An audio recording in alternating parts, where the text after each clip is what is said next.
Sixers, and Flyers. He scored! 97.3 ESPN, WENJ HD, Millville, Atlantic City. A Town Square media station serving all of South Jersey.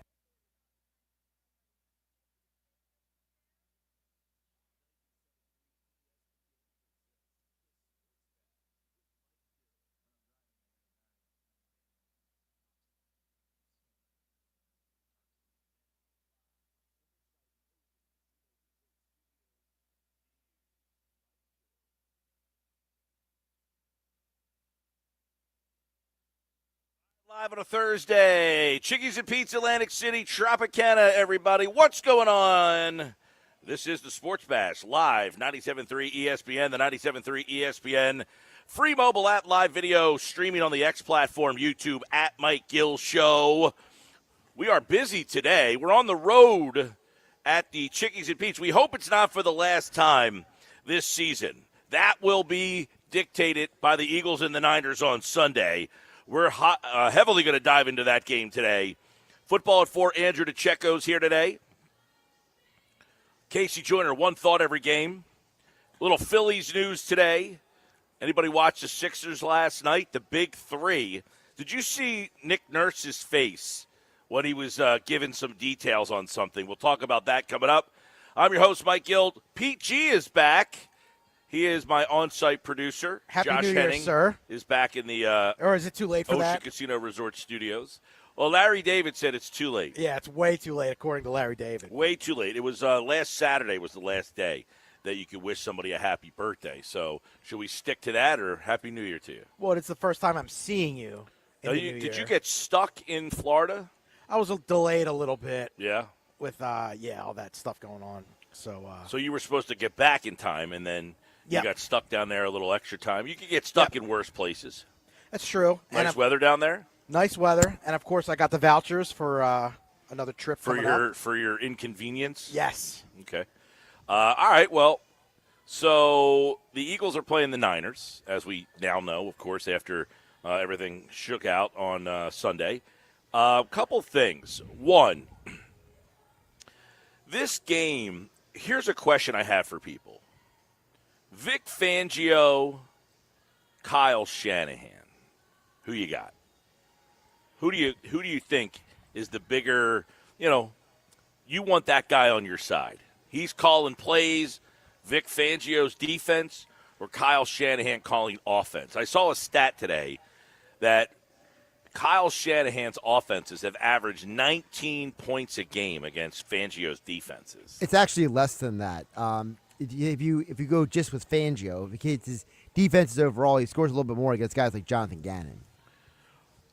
Well, the number that I had saw was 19. Maybe it's wrong, but it was 19 points a game against Fangio defenses, wherever Fangio has been. Detroit, Chicago, Miami, here, there, everywhere.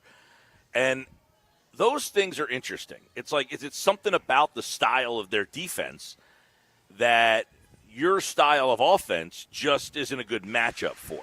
Or is there something that they can try to exploit? The Eagle defense is healthy. It is ready to go. It is pretty much at full strength. The only thing, and on the flip side of stuff here, I saw a comparison about this. I forget who posted this on Twitter the other day. But the last 3 years, the Eagles have had like 21 of 22 starters in the playoffs for like 3 straight years. Meanwhile, the Niners have had, I think it was at least 10 guys out for playoff games. Like, the difference is, and that is something that, do you give that credit to a guy like Nick Sirianni? Does the lack of credit go to Kyle Shanahan? And it was something that Javon Hargrave talked about when he went to the 49ers about the difference in the practices. You remember that? And everybody looked at it as a good thing. Or a bad thing, I mean. Like the Eagles don't practice hard enough, and that the Niners practice really hard. Well, the Eagles are healthy, and the Niners are not. And I always look at it. People say this guy's injury prone. And I always say you're not injury prone if you break your leg or, something to that effect, an ACL injury. There's nothing you can really do to prevent that. But the soft tissue injuries that a lot of these guys, and you're looking at some of the things that are wrong with the Niners players for this game. You got a lot of hamstring situations. You got some groin stuff. You got some soft tissue stuff. And you wonder how much of that is the way they practice, the way they do things. I do know this. If I was to say, though, do you like the Niner offense with Shanahan or the Eagle defense with Fangio? Who you got? Are you talking just overall or in this specific matchup? What unit? Yes, in this specific matchup. I'm going to go Fangio. What unit do you have more trust in? I'm going to go Fangio just because of the history's there. I mean, every time this guy faces Shanahan, he stops his offense. And if you look back over the years, you talked about it, the numbers are 11 points, 6 points, 15 points, and 9 points. Those are the offensive outputs that Shanahan has given Fangio over the years. Now, that's not a lot. Was Fangio – the Niners played here. What year was that? It was 2023. Fangio wasn't here yet. Fangio was not here. That was Sean Desai. That was the Desai-led Eagles defense. And Robert Saleh on the other side was not there either. No, that year was Steve Wilkes, but he was still running Saleh's defense. Okay. Well, Saleh's defense has given Jalen Hurts all sorts of problems. Correct. That's what I was getting at, yeah. That has been a stat that has been out there this week as well. That Saleh. Now, by the way, Saleh is a very good defensive coordinator. He got himself a head coaching job because of his defense, and now he's gone back to the place where he had those great Niner defenses. The problem this time is doesn't have great talent on those defenses. This is not a talent-laden roster, and it's even more decimated by the injuries. So I'm looking at the Shanahan offense. I'm trying to match up where the Niners would think on offense that they can kind of design something. Does anybody have like a thought that would worry you about the Niner offense against Vic Fangio's defense? I would say that it comes down to the Bears game because the Bears ran a lot of misdirection. They used a lot of we think we're running one way, we're going to run the other way. And I think we all can agree that Christian McCaffrey is better than DeAndre Swift. I definitely think that answer's probably, if not the highest on the list, very, very high. I was going to go down that road as well, is they run the ball with a lot of unique – they're not a physical run team. They're more of a technical run team. And CMC did not have a good year on the ground. You know, his numbers came through the air. I'm glad you said that too, because you got Nakobe Dean coming back with the hamstring, and I wonder if you're Kyle Shanahan, if you're trying to design something this week, how can I get somebody matched up with Dean? And that would be the running back, right? Absolutely. Christian McCaffrey. How can I get Christian McCaffrey out in space and have Nakobe Dean test out that hamstring and make him kind of defend? That's something, if I'm the Niners, that's kind of how I'm entering this game this week, trying to figure out, okay, how can I devise something? What am I going to try to do? Josh, the one thing you mentioned, run the ball with some misdirection. And then, Pete, the thing that you mentioned, can I get CMC the ball through the air matched up with Nakobe Dean? I think that's their best paths to try to get something going offensively, because one area where I think if you're an Eagles fan, you got to feel pretty good with Vic Fangio is I don't see the big play. I don't see them taking the big shots down the field and having a lot of success with their wide receiving core, and that's including if Ricky Pearsall comes back. I think they're limited. Their wide receiving core is limited.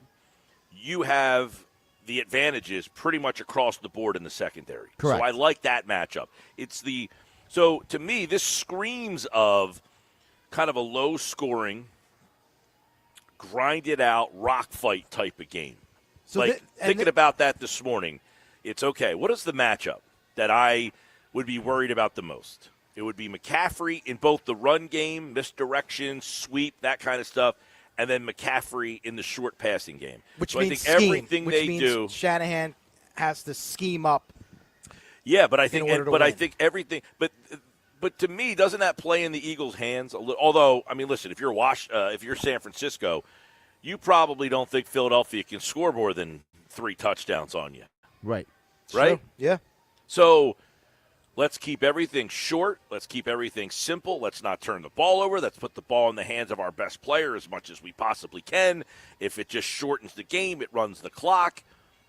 and we try to win this game 18-16, 20-15, 20, 14, Yeah, because 2017. Because of the fact that you have a team in the Eagles that has shown you that they do not have the consistency in the play calling to scare anybody. No one's walking around scared of, oh, here comes the Eagles offense. Well, yes and no.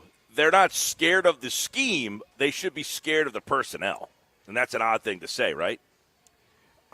Yeah. It's odd, but it's not, because it's something that other people have said as well. The idea that, on paper, the Eagles have the people that scare you. A.J. Brown, Devontae Smith, Dallas Goedert, Saquon Barkley, Hurts is Super Bowl MVP.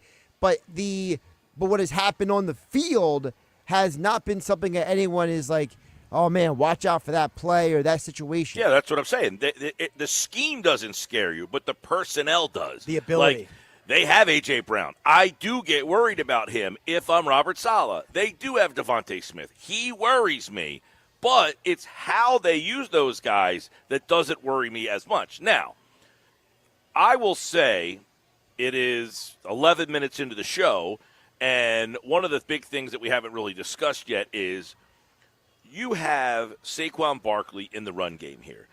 And you have an opportunity to run the ball against this defensive front, which is not great. They don't rush the passer very well, right? They're worst in the league in rush in sacks. They're worst in the league in 20 sacks total. Right. I mean, that's unheard of. The whole season. The whole year. I think I read something. games. It's the fourth lowest amount of sacks in a season in history. Yeah. That's impossible. But It just shows you how injured they are. Would you guys, everybody out there listening, 609-403-0973, think that you want to pound the rock this week and run the ball? And because yesterday, Nick Sirianni, basically said that we found we know what our identity is. I would question that. Does anybody else know what their identity is? I'm not buying that. No, I'm not buying that. Oh, I know what their identity is. Their identity is they don't have an identity. Their identity is 1st and 10 turns into 2nd and 12. Yeah, their identity seemingly has turned into 3 and out. That's, to me, their identity. Yeah. They go 3 and out 30% of the time. Consecutively, too. I mean, we've seen them go 3 and out 4 times in a row, 5 times in a row. So to win this game on Sunday, are you run first, or they can't rush the passer, they don't get much pressure, let Jalen Hurts, A.J. Brown, Devontae Smith win the game? Which way you going? I'm going to let those guys cook. Woo-hoo. I mean, I'm going to, again, this defense cannot get to the passer, so I'm going to look for the explosive plays down the field. It's time. Is that the route you're going there, Josh? Listen, Or do you want this to be a Barkley game? Because I said it took us 10 minutes to get to Barkley. But is this a Barkley game with the offensive line? You got Bryce Huff, not a good run stopper up front. Not at all. No, we know that Bryce Huff couldn't get on the field here because he couldn't stop the run. And I would imagine the Eagles are saying, okay, where is Bryce Huff on the field? Let's go after that guy. Listen, I would run at Bryce Huff and then play action. This is where that's what right after it. Remember, I was off the day that he said this, but John McMullen asked Kevin Petula about, asked him a question, and his answer was, sometimes you run just to run the ball. Like sometimes we run the ball just to run the ball. And the fan base did not like that answer. People went ballistic. They were up in arms about it. But I didn't have a problem with it, but I don't have a problem with what he said. I have a problem with the execution of it. Here's what Kevin Petullo said that had a lot of people up in arms. I mean, there was a couple plays where we were just running to run it, right? And so we got to do a good job of making sure we put everybody in the best position to do what they need to do, and then we have to execute that play once we get those called. So, some runs are, hey, we're running it no matter what. Some other things have some options off it. Just depends on how the play goes in. Now, people went crazy about that. Did you have a problem with what he said there, guys? I mean, that was in the Buffalo game, right? I didn't have a problem with what he said there. I have a problem with it because it shows how tone deaf he is. Like, that's not the answer. But in the context of that game, it was. See, to me, it doesn't matter because saying that you're running the ball to run the ball tells everybody that you don't actually have a plan. Now, if you came out and said, listen, we need to run the ball to set up the pass, or we need to sometimes to run the ball just to give the defense a different look, I think we all would react differently. I think it was the delivery of what he said. I mean, in that context, they were trying to play keep away from Josh Allen. It was raining. They had a 13-0 lead in the second But see, you're half. explaining it better than he did, Pete, and that's the problem with Patullo. Here's the problem I had with it. I don't have a problem with what he said. People were up in arms. Sometimes we run it just to run it. Wait, what? What are you talking about? I think if he would have explained it better. Here's the problem. Exactly. You run it just to run it. I agree with you. Sometimes it's, we're going to run this ball. You're not checking out of this play. Why? Because I'm trying to set up a play for later on in the game. We're going to run it out of this formation. I want to show them this formation multiple times so that when they see this formation again down the line, they think they have us, and we're going to build off of that play, and we're going to build off this formation, and we're going to run it at their worst run stopper 3, 4, 5 times. Make that guy make plays. And if he keeps making plays, tip your cap to him. But eventually, one of two things is going to happen. He's either going to revert back to the guy that we saw on tape who can't stop the run, and we're going to beat him there, or we're going to set up another play somewhere later on down in this game that we just say, hey, I saw this formation. They're going to run it again. They're going to run it again. They're going to run it again. They're going to run it again. So, yeah, you run it just to run it if later on you're going to do something else out of that formation. Well, why couldn't Patullo say that? Well, I am getting to the point where I think Patullo really doesn't have much of a clue of what he's doing, sadly. Welcome to the party. Listen, I kid a little bit here because I talked about this yesterday. Kevin Patullo is in a tough situation. He's got a run-based offense, a run-first offense, with a team that right now's offensive line is struggling to run block.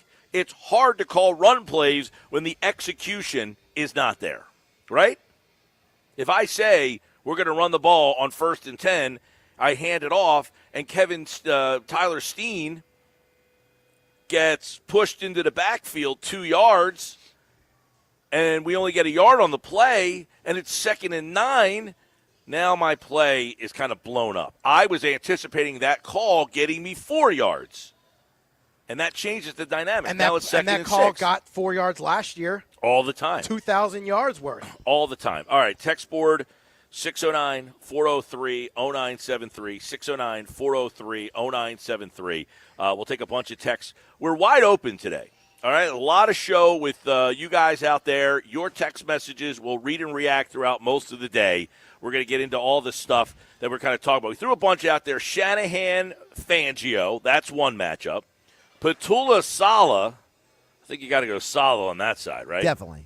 Yeah. And that one's a lot less close than this Fangio-Shanahan. And Shanahan's the best in the business to me. When it comes to scheme and play calling, he's the best in the NFL. Also, improvisation. He's great at saying, hey, I got this quarterback who has limitations. I'm going to cover up his limitations and amplify what he's good at. Well, listen, Vic Fangio is very good at taking away your best thing and then making you do things. So we'll see, because right now their best thing is Christian McCaffrey, George Kittle, those two guys. They don't have a lot of weapons on the outside. Now, on the other side of things, if you are Robert Saleh, are you helping out to stop the run? Do you want them to pass? Or are you saying, we think your offensive line is as big of a problem that it has shown that it is, so we're going to put more in coverage this week? Can we say all the above? It's hard to do, because I think it's one of the big problems that – and their secondary stinks too. Their secondary is not great, yes. I think it's one of the big problems of the Eagles' offense. It's one of the underrated problems that the Eagles' offense has had. Well, it goes back to what Nick Foles said on his podcast, where he said, if the Eagles actually let their players do what they do, they would have success. Take a listen. If they figured this out, no one can beat them. Mm-hmm. If they could figure this out, no one can beat them. Like last year. Exactly. They have it because their defense and their special teams is dialed. So I still think they're dangerous going into the playoffs if they can somehow figure out and get out of their own way and, just let those players cook. Let them play. You have some of the most dynamic receivers in the game. You have two of them on the same team. You have Saquon Barkley back there. Nick Foles sounds a lot like Mike Gill. I mean, I come in here all the time, and I'm like, you guys, I don't understand how Batula can go home at night and look at himself and say, I got these weapons, and I stink. I can't figure out how to score. And I'm at the point, guys, I'm not even asking them to score more points. I'm just asking them to hold the ball an extra minute or two. Don't go 3 and out 30% of the time. Let me ask you guys this question, and everybody out there listening. How many more games would they have won this year if their 3 and out percentage was just league average? At least 2 more. Yeah, probably the Dallas What is the game. league average for that, by the way? Does anybody know? You know how to find that? I can look it up. What's the league average for 3 and out percentage? And just think about how many games Philadelphia should have won had they just not gone 3 and out 30% of the time. Denver Again, game, no question. Denver game, that one sticks out. Charger game, probably, right? The only game this year that they lost where they absolutely lost the game. Well, 2, Chicago and New York. The Giants. The Giant game at New York Thursday night was just one of those games that you have during the course of the year where you look at the schedule and you say, how the heck did that team beat that team? That's the one. And everybody has one. You know, the Rams lost at Carolina. Everybody has that kind of game where you're like, how did this happen? That game, they just got beat. And you said the Bears game, even in the Bears game, they had a shot to win that game, right? They did, but they were just totally manhandled. They did get Down to the beat up. rock, They Chicago, did. They got physically beat up front. But if they don't turn the ball over in that game, they're still in the game. They still had a shot to win that game. Was that the game they went for 2 and didn't get it? Yes. And then Yeah. was that the Charger game? They went for 2 when they didn't have to. Yeah, I think That that was Charger the game. Charger That was game. Monday yeah. night. Something happened in the Bears game too, where they kind of got back in the game, and then but those 2 games are the only 2 games. The other games, the Denver loss, the Cowboy loss, you're up 21-0, and they just simply couldn't keep the ball. They just couldn't get drives longer than a minute and a half. So really quick, so the Eagles on the season, they're averaging almost 28% of the time their drives end in 3 and outs. The NFL average of all the teams is 17%. So they're 10% worse than the league average. And listen, to me, if they're just league average, 17%, I think they probably lose 2 games this year.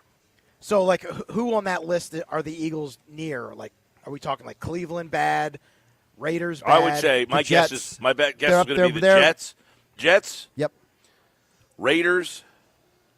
It's got to be Jets, Raiders, Tennessee. I mean, we're Washington. talking 2-win football teams here. You don't even need me. You're naming all the teams already. So. Yeah, Well, this is an easy. This is It's an easy game. answer. I was talking to McMullen the other day, and I was saying, the Eagles have the worst offense in the playoffs right now. It's the worst. It's the worst offense in the playoffs. But even with that, what we just said, if they're league average 3 and out, I think they're probably 15-2 this year. What does that say? Does everybody agree or disagree with that comment? You guys agree with that? I a one agree. seed. I think it's a big part of the conversation. All right. We'll get into the Eagles. I see the text board going nuts. We're going to read off text messages in about 20 minutes from now. On the other side, the Big 3. That's next. This is the Sports Bash on 97.3 ESPN.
You're listening to the Sports Bash with Mike Gill And it just keeps getting better. on 97.3 ESPN and the 97.3 ESPN free mobile app. All right, 229 Sports Bash Live today at Chickies and Pete's in Atlantic City at the Tropicana. So we're going to do text messages and stuff in the next hour. I do want to get into the big three last night. So did you see the stat about this? It is the first time that Nick Nurse had like the full roster. Somebody told him before the game last night that basically, hey, this is the first time you're going to have every single guy playing. He has coached however many games here, and this is only like the 19th time. I got to find the exact numbers. But here's something for you guys. The Sixers last year won the 20th game of the season last night. Last year, they won their 20th game of the season on February the 4th, which is still about a month away from now. I was going to say, we were in New Orleans, I think. Yes, we were. Yeah. This year, it took them 35 games to win their 20th game. For the first time, Josh, are you ready for this number? You're a numbers guy. Sure. Sports geek. For the first time in 751 days, the Sixers played at full strength last night. Now, they absolutely took advantage of that and said, you know what? We're at full strength, and we are going to just push our big three. There was a time last night where the big three were about the only three guys that scored in the game last night. Maxey had 20. Did you hear this number? Maxey, George, and Embiid all scored over 20 points in a game together for the first time since they've been together. And they all played less than 30 minutes. Last night, Embiid, by the way, for the people out there who are wondering about Embiid and whether or not he was, back or this or that, I don't even think Embiid's – I said yesterday, I think Embiid's probably about 85%. And there was people saying he's cooked, he's washed, he needs to retire. And I thought those people were out of their minds. And I get the frustration with Embiid. There's no question. He is one of the more frustrating people or athletes in the city, mainly because he's so talented, and it's frustrating that you don't get to see him at his optimal talent all the time. But can we put the rest that he's, cooked? Is his 85% now, though, his 100%? No, I think Embiid, if you That watch makes him sense? 2 weeks, yeah, I know what you're saying. It's an interesting point. But I think if you watched him last night, the night before, he's playing every night now. He's playing 40 minutes. He's playing every night. There's no minute restriction. Yeah. Now you're seeing a little bit more of him. And I think with that, you're seeing him more trusting of his abilities. Do you guys agree or disagree? Defensively, he's a lot more willing to be a weak side helper. In the beginning of the year, he wanted nothing to do with that. Yeah. He's just like, I'm not getting hurt. I'm not getting in the middle of this. I'm not jumping. If you're starting to watch him now, he's adding more offensive arsenal. He's doing more. He's more active. It's a night and day guy. Last night, you talk about efficiency. The first 2 weeks of the season, first 3 weeks, almost the first month and a half of the season, his field goal percentage was terrible, but he's not playing every night. He's playing this minute restriction. He's not playing, if the game was on Monday and then they played again on Wednesday, he wasn't playing because there wasn't 2 days off. Well, last night, 10 of 14. He scored 28 points last night in 25 minutes. He had 7 rebounds last night, 2 blocks. His passing, too, is – I haven't seen him pass like that in years. Do you guys, when he passes the ball now sometimes, it almost looks like he's got a joy in doing it. He looks like he's having fun with some of these passes. Yeah. Well, I think a part of it is the fact that he's like, oh my goodness, I actually have someone to pass to. I think that's what part of it is. Some of these years, he's passing to Ben Simmons, and Ben Simmons just passes it again. Last night, Maxey, 22 in 28 minutes, Embiid, 28 in 25 minutes, and Paul George had 23 in 33 minutes. It's the first time that all three of those guys. And then you look at the lineup versatility. They had Kelly Oubre. It gives the Sixers another defensive, long guy out there, and as he kind of gets his legs back under him.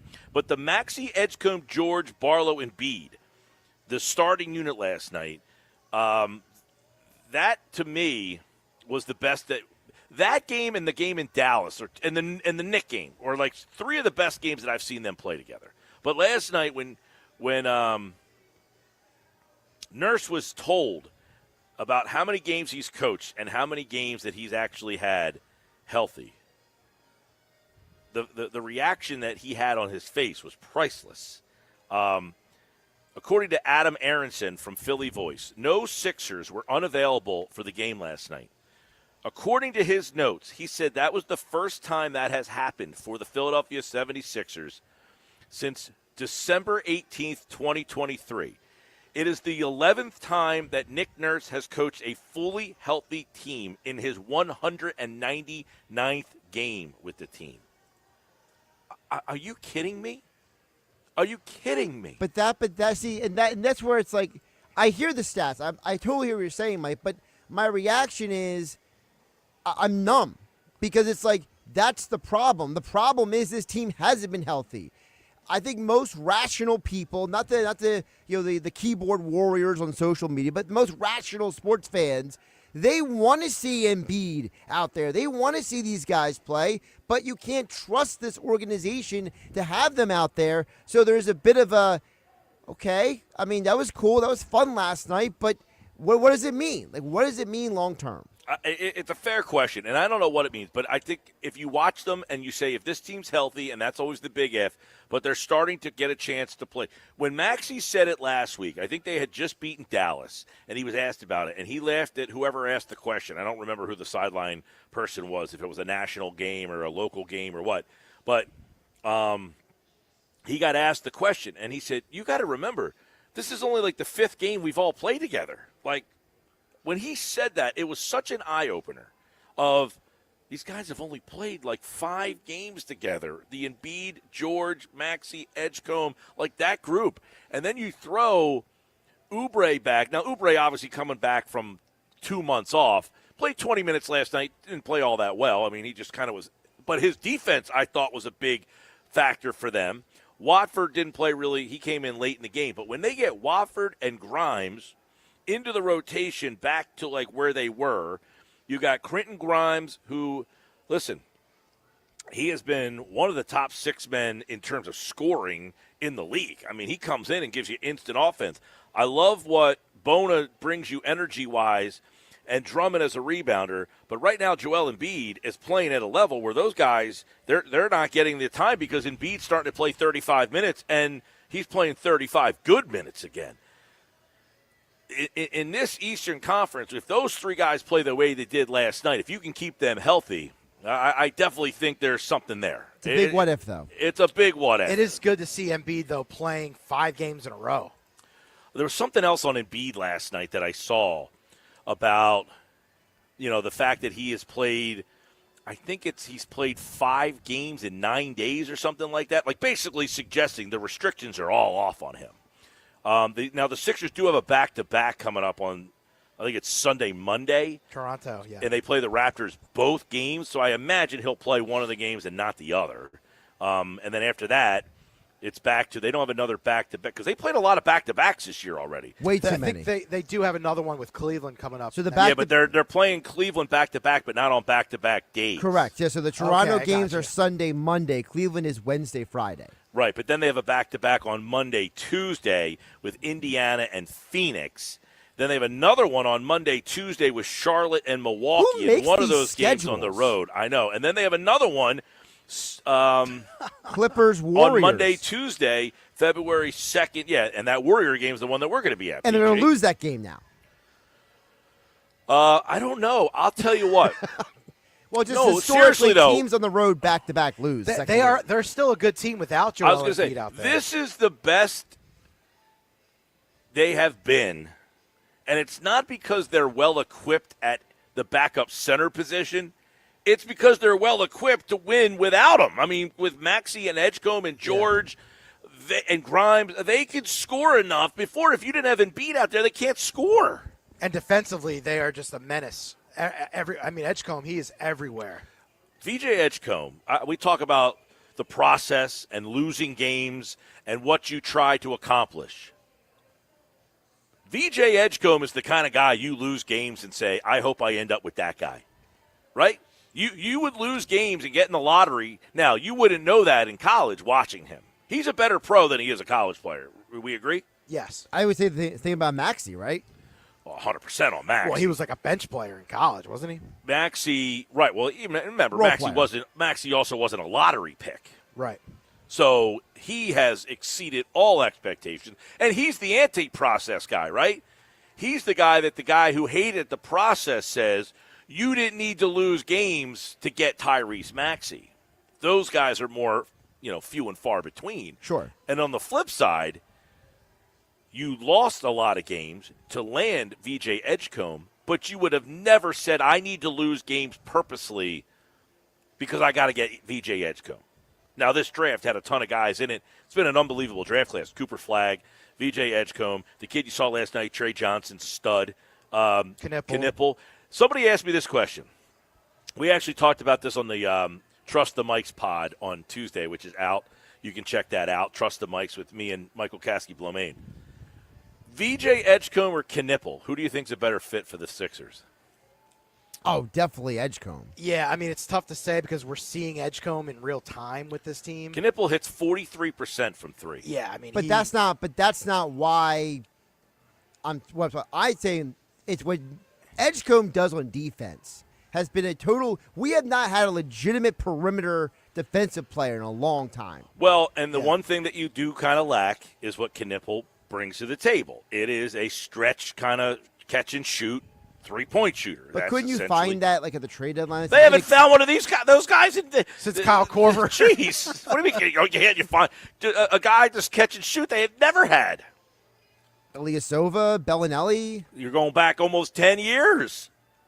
Okay, well, it's not Kyle Korver, as Pete said. It's more still, recent. That's the first guy that came to my mind of what we're it's talking not too about. far-fetched, and you had to trade for those guys because they couldn't find it. Those guys that just stand there, catch, and shoot, the Sixers have just never – now, and I only say that, and listen, I'm not trying to say I'd rather have Knipple, who's averaging, by the way, more points per game. He's far better in terms of three. I don't say far better, but, I think he's shooting like 43%. It's more of his strength. He's 43.5% from three. I don't know that you're going to get that out of Edgecombe. He's also averaging almost 20 a game.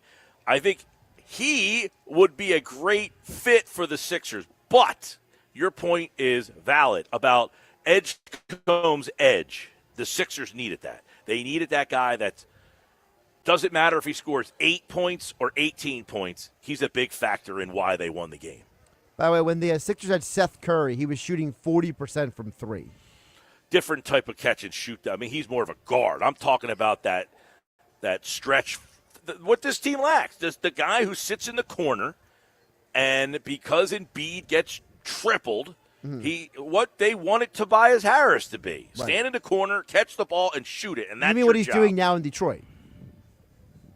Tobias. Yeah. Yeah, sure. He still doesn't do it at the level that you – if they had a guy that just was a catch-and-shoot three-point shooter in that corner over these years, they would have beat the Knicks a couple years ago. Then freaking series where Harris gives you a 0 in the game, right? Yeah, but you're right. The Edgecombe has that Jimmy Butler edge to him that this team lacked, right? The Russell Westbrook edge, that type of a player that this team did not have. Yeah, where he might not score 35, but he had 13 points, 6 rebounds. In your face. He made the other team, he pressured them into bad plays, turnovers, all that kind of stuff. I will say, for a brief time last night, and they were kind of down in that game early, and you're thinking, here we go again. What did I say yesterday, Josh? Bet the Sixers. They were going to blow that team out. Well, you didn't. Well, you said they're finally healthy. You got to bet the Sixers because they're finally healthy. Well, it wasn't that. It was because they were finally healthy, and they had lost the game on Monday night where they admitted that they kind of let their guard down. Did you hear what Embiid said after the game, his comment? Oh, Oh, don't play with our – yeah. We were playing something. But I was like, they let their guard down Monday night. They acknowledged and recognized it.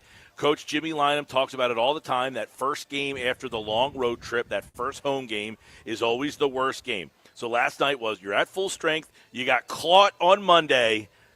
There's no way they let their guard down against the Wizards team with all those guys out because they knew they just did it Monday, and they end up winning that game by 20 last night. And two of their guys were fake sick for the Trae Young trade. Yeah, and Nurse was like, oh, those guys weren't sick. I saw them standing over there. Yeah, man. All right, coming up, more Sports Bash Live, 97.3 ESPN, including the text board, which is jumping today with a lot of Eagles stuff. 609-403-0973. It's Wild Card Saturday on 97.3 ESPN. Packers, Bears is the late game. Rams, Panthers, the early game. Listen to them right here on 97.3 ESPN. It's Flyers Leafs tonight on 97.3 ESPN and the 97.3 ESPN free mobile app. Listen as Tim Saunders and Todd Fedor bring you all the exciting play-by-play action. McDavid again from the circle. His shot through, and Bladar's got it in the glove. It's Philadelphia Flyers hockey tonight. Coverage begins at 7 p.m. It's Flyers hockey all season long on South Jersey's radio home for Philadelphia Flyers hockey. 97.3 ESPN.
It's the Sports Bash with Mike Gill Keeping the fans entertained and happy. on 97.3 ESPN and the 97.3 ESPN free mobile app.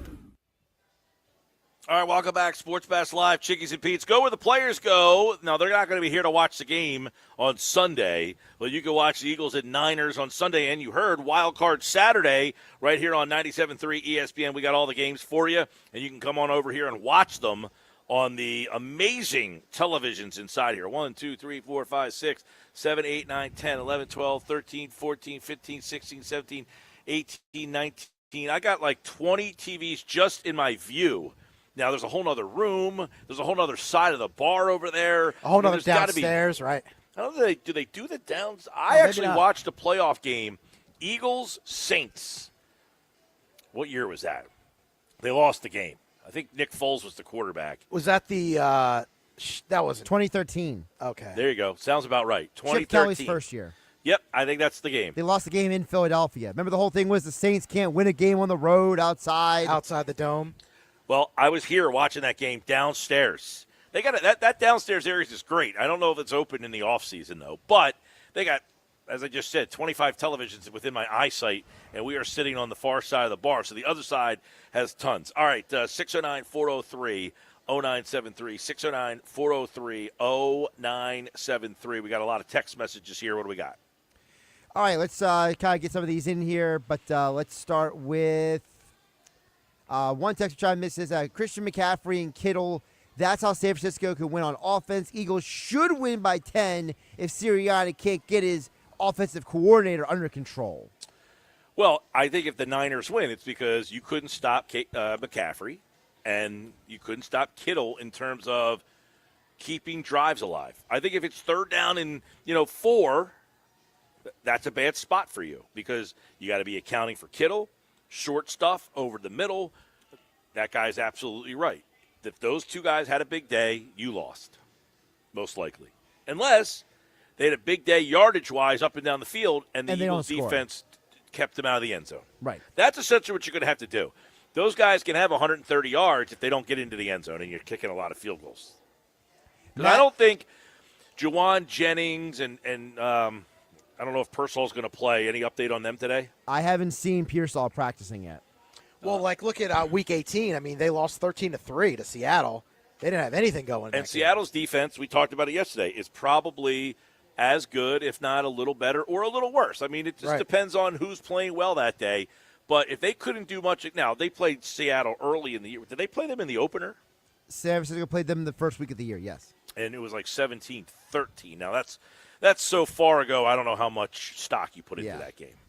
Matt from KMA chimed in and says, how about the identity for the Eagles? Is there a better playoff team than they are a regular season team, as they've shown in the past? No question. And Matt in KMA Courthouse, it's mainly because of the extra layers of the offense that you get with Jalen Hurts.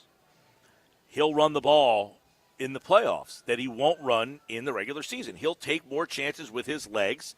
I firmly think we all believe that. And if he doesn't and we're wrong, they probably lost. I wish this texter would have left their name, but the anonymous over here says, I'm going to make the 49ers stop us. Saquon, tank, smash mouth football. Then you'll open up the downfield passing game. You can start the game by running just to run. That sounds good in theory. Right, in the immortal words of Kevin Mitchell, run the ball just to run early, set up something down the field. Because if you start to run, and even if you're not having great success, 3 yards, 4 yards, 3 yards, and you're beating them up and setting them up, it should set up for a big Devontae Smith, something down the seam, an A.J. Brown. Those plays are there, but you got to work off of them. You got to build off of them. And running the ball at this, I would look for Bryce Huff all day long and just say, we're coming right at you. It's almost like you do with Micah Parsons. Find out where he is on the field and just run right at him all day and make him stop. Make him stop you. Coming up, by the way, college football playoffs tonight, the Fiesta Bowl. That game, you can listen on Rock 104.1. The coverage starts at 7 o'clock. The U. It's Miami taking on Ole Miss And then on 97.3 ESPN, the Flyers take on the Leafs. That's my game right there, baby. You go Flyers tonight. Oh, yeah. Scott Walton's back in town. That game against Anaheim, that fired me up, man. Wow. Fired me up. Yeah. You are flyered up. All right, more text messages. We'll run the gamut of the text board coming up next.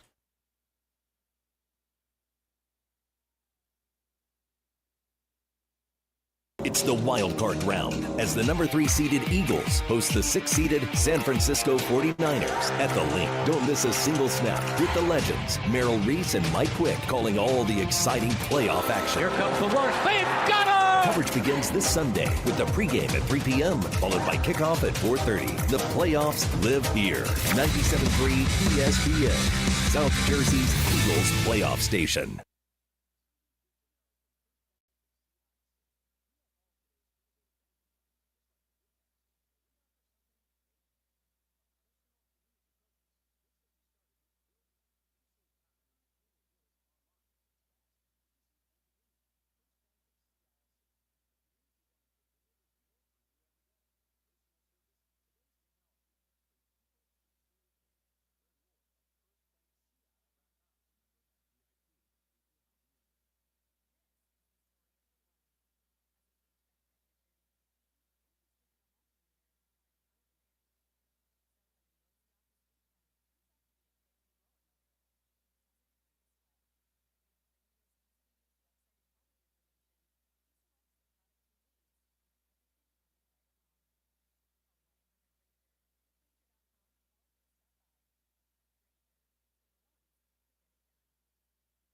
Caesars Sportsbook app is the only sportsbook app with Caesars Rewards. Bet on gridiron action, earn perks on every game, like hotel stays, bonus bets, game tickets, and more. Download the app using promo code Radio250BM and get your first bet matched as a bonus bet up to $250 whether you win or lose. Open to new users in New Jersey for 21 or older. Minimum odds minus 500. Award is non-withdrawable bonus bet expires 14 days after receipt. Bonus bet amount not returned for winning bets. Void where prohibited. See Caesars.com/promos for full terms. If you or somebody you know has a gambling problem, call 1-800-GAMBLER.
Oh, how's that flu, babe?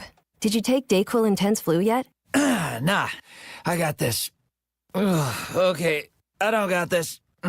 You stay on the couch, and I'll grab the DayQuil.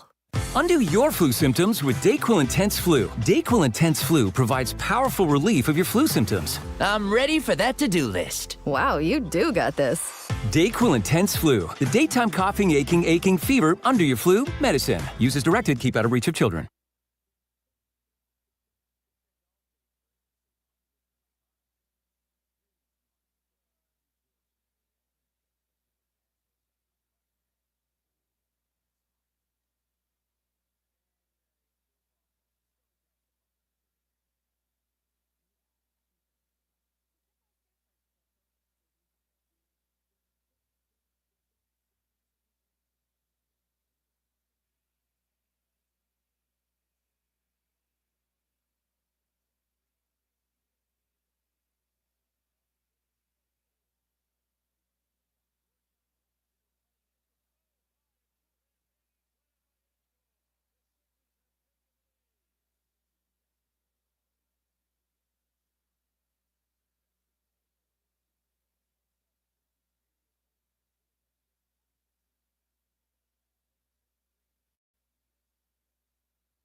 Home of the Sports Bash with Mike Gill, 97.3 ESPN, WENJ, WENJ HD, Millville, Atlantic City.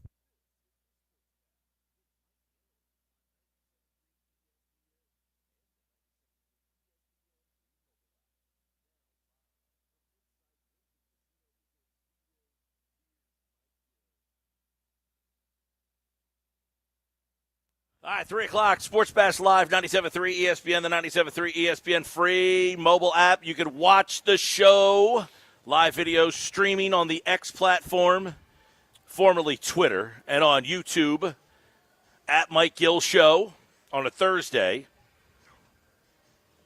So when I'm on the road, I don't get to see the text board. I can see it, but I don't get to see it as well than when I'm in the studio. So I see that during that commercial break, we have a lot of tonnage on the text board, a lot of texts coming in. Wild Card Weekend, 609-403-0973. I have a thought on Mike McDaniel got fired today by the Dolphins. So he is now the 8th head coach that has been fired. There's 8 openings. Mike McDaniel worked with Vic Fangio in Miami. Now, I don't know what kind of relationship they had. Was there any reports of they didn't get along or any of that? So for those who don't remember, that year, the 1 year Fangio and McDaniel were together, that was also an in-season Hard Knocks.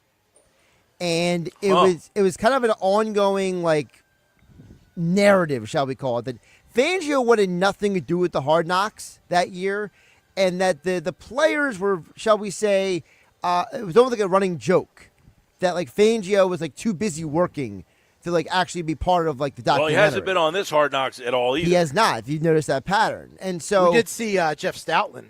You've seen Stoutland plenty. You've seen Stoutland plenty. Yeah, Stoutland's willing to pose for the camera, but Fangio's not. And so, McDaniel kind of made a couple of, I don't want to say jokes at Fangio's expense, but there were a couple of moments in Hard Knocks that year where, McDaniel talked about I can't really talk about the defense because, that guy doesn't want to talk about it on camera. So there was kind of this weird vibe in the building as that season basically fell apart at the end.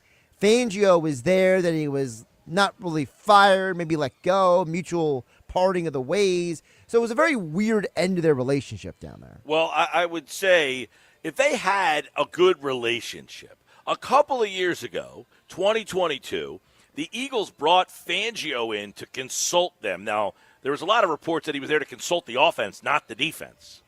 I don't believe that.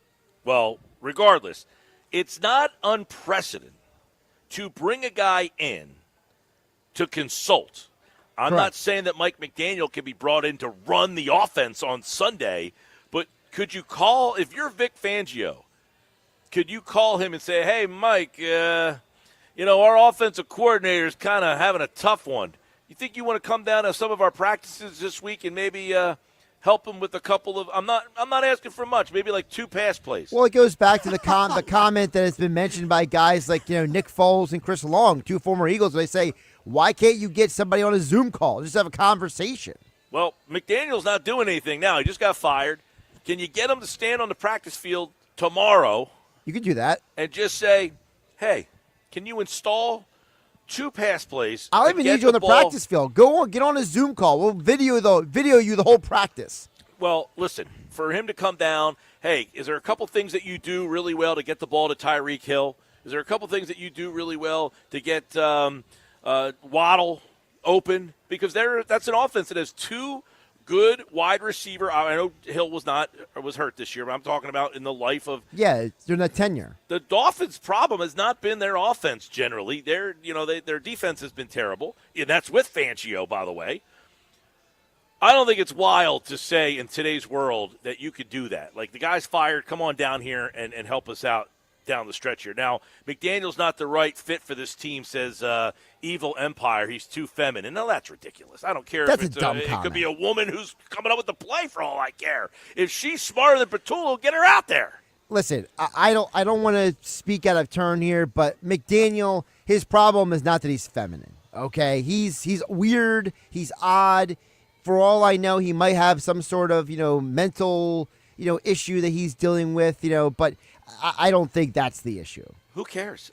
I don't care what you might perceive him to be. He's much more innovative offensively than the guy you got here. And by the way, he actually answers questions at press conferences, unlike Patullo. I like McDaniel, not as my head coach. As my offensive coordinator, I would have no problem with that. Bring him on in. That's going to be interesting in the offseason because there's a lot of big names out there who are probably better suited to run an offense than Kevin Patullo is. When Everyone is better suited, Kingsbury, probably. Dable is still out there. Right now, Stefanski. if you told me, and I'm not joking, if you told me you could fire Patullo today on Thursday, but you had to literally bring someone else in and they had to install their offense for the game on Sunday, I take my chances with somebody different. If you told me Cliff Kingsbury is going to coach the offense on Sunday, he's going to design, install, and call his plays.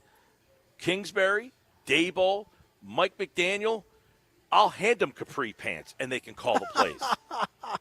You also wears capri pants to the guy who's on the text board? Sean McVay. Sean McVay's out there wearing capri pants. He is. You want Sean McVay calling the plays or you want Kevin Patullo, you idiot? I don't care. Put the guy in a tutu for all I care. Anybody's better than Kevin Patullo designing and calling these plays right now. I literally would say, come in here today, install your entire playbook for Sunday, and I take my chances that offense would do better than the offense you're going to get on Sunday. That's how little faith I have in this offense. Is there anything that Kevin Patullo can do to win you back over? I mean, short of winning the Super Bowl, but even then, I think, Is there anything he can do to win me over? I don't think that he will win me over unless they come out and show, like, people were encouraged by them against the Chargers and against the Raiders because they remember, we're having this, it looked like they added some things to the offense. If they add some to the offense and they bring that stuff back, and a lot of it has to do with Jalen Hurts, one of the problems that San Francisco had against the Seahawks is defending the run to the outside. It's not something the Eagles do a whole heck of a lot. They don't pitch, they don't sweep, but you know who they can do that with? Jalen Hurts. You can run a quarterback sweep, a quarterback kind of, delay, draw, stuff that can bounce to the outside. They incorporate more of that into their offense. Then I can say, okay, Patullo's kind of been hamstrung all season long. I mean, the fact that he can't use Hurts to run as much as he wants to because he wants him to get to the finish line in one piece. I can understand that, but that's what I would need to see in this playoff run for me to kind of give him a little bit of an absolve. That being said, he's been terrible this year. Terrible. Well, to the original question, Richard Sherman was on Nick Foles' podcast, and he says that there's a blueprint of success that Patullo should just use moving forward, and that he's to blame for not using that blueprint. This run game where you're running counter into unblocked guys. You got 3 blockers and there's 4 defenders. And I know offenses are designed certain ways, but when you're designing plays that have no chance of success, then people are going to look to you. They're not going to look to the players like, what's wrong with Saquon? He didn't make that unblocked guy miss. It's like, well, I mean, what happened to the scheme? You have a full season of scheme from Kellen Moore and success and what Saquon does well, what this offensive line does well, what Jalen does well. And if you didn't have that blueprint, people would have a lot more empathy for you. The run game is a byproduct, I think, more so of the offensive line issues. The pass game is a byproduct of the offensive line issues coupled with poor scheme. They don't scheme guys open. They run a lot of just very basic vanilla stuff because it's a whole domino effect, okay? In the past, the Eagles prioritize not turning the ball over. That's number 1 on their list. So to not turn the ball over, they don't want any elaborate passing things that are going to cause problems. So everything they did was very basic and vanilla, so they don't turn the ball over. The problem has now become because they can't run the ball, these basic patterns are now being run with more guys in the secondary. So instead of 8 guys in the box to try to take Saquon away, they don't have 8 guys in the box anymore because they don't think your offensive line can win the battle up front. So now instead of seeing 3 and 4 guys in coverage, you're seeing 5, 6, sometimes 7 guys in coverage. So those same basic routes used to only have 3 guys or 4 guys in coverage. Well, now you've got 8 or 7 guys in coverage. And this is what Hurts is seeing, if you're watching on YouTube, instead of this. So it's a lot different passing game when there's more guys in coverage because they don't respect your run game. So I understand that Patullo has a tough job here based on the fact that his offensive line is not giving him much. But I don't think he's done himself any favors. He's also done himself favors because of the fact that, as Sherman said, that what you said is true, Mike, but it doesn't cover up for the fact that there's many plays they're running the running back into areas where they don't have the blockers to facilitate that. So if you run a guy and there's 4 people on one side of the field and you're only sending 2 or 3 blockers, well, that means one guy is going to be available to tackle your running back. It's not rocket science. Well, and a lot of times you want your running back one-on-one. You know, it's like, hey, there's going to be an unblocked guy. But if that unblocked guy is right in your face and not in the second level, that's a different situation. Very different situation. Yeah. All right, 609-403-0973. What else we got? JW in Ocean City says, the Eagles... J-Dub? The Eagles' identity is as someone in witness protection. It constantly changes. What I would do, says JW, is I would try to go to the air early, see how it works. Use some run-pass option with number 1, finish the game running the ball, like last year, says JW in Ocean City. If you were in witness protection, what state would you want them to send you to? Maine. Good one. Hawaii. Okay. You think they're sending you to Hawaii? That's a small spot. Like, if you went to go check out Hawaii, they could comb that pretty good. It's hard to get there, though. That's true. Takes a long time to get there. Maine's a good answer. You like that, Maine? Definitely on my list of places I want to get to soon. Good to know. That guy's text message is right on, though. They don't have an identity. It changes from week to week. It really does. And the RPO is almost evaporated out of the offense, which is perplexing. Yeah, that's a whole another rabbit hole we can go down. Jeff in Summers Point chimes in, Mike. He says, here's the strategy.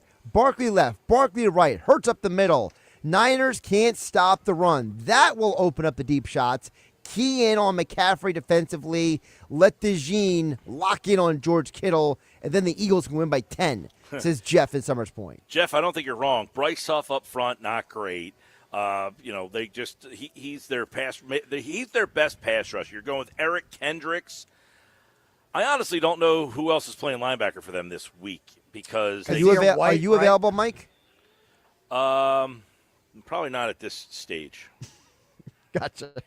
You could go on special teams and probably down a punt, right? Doubtful. I pull a hamstring running down there.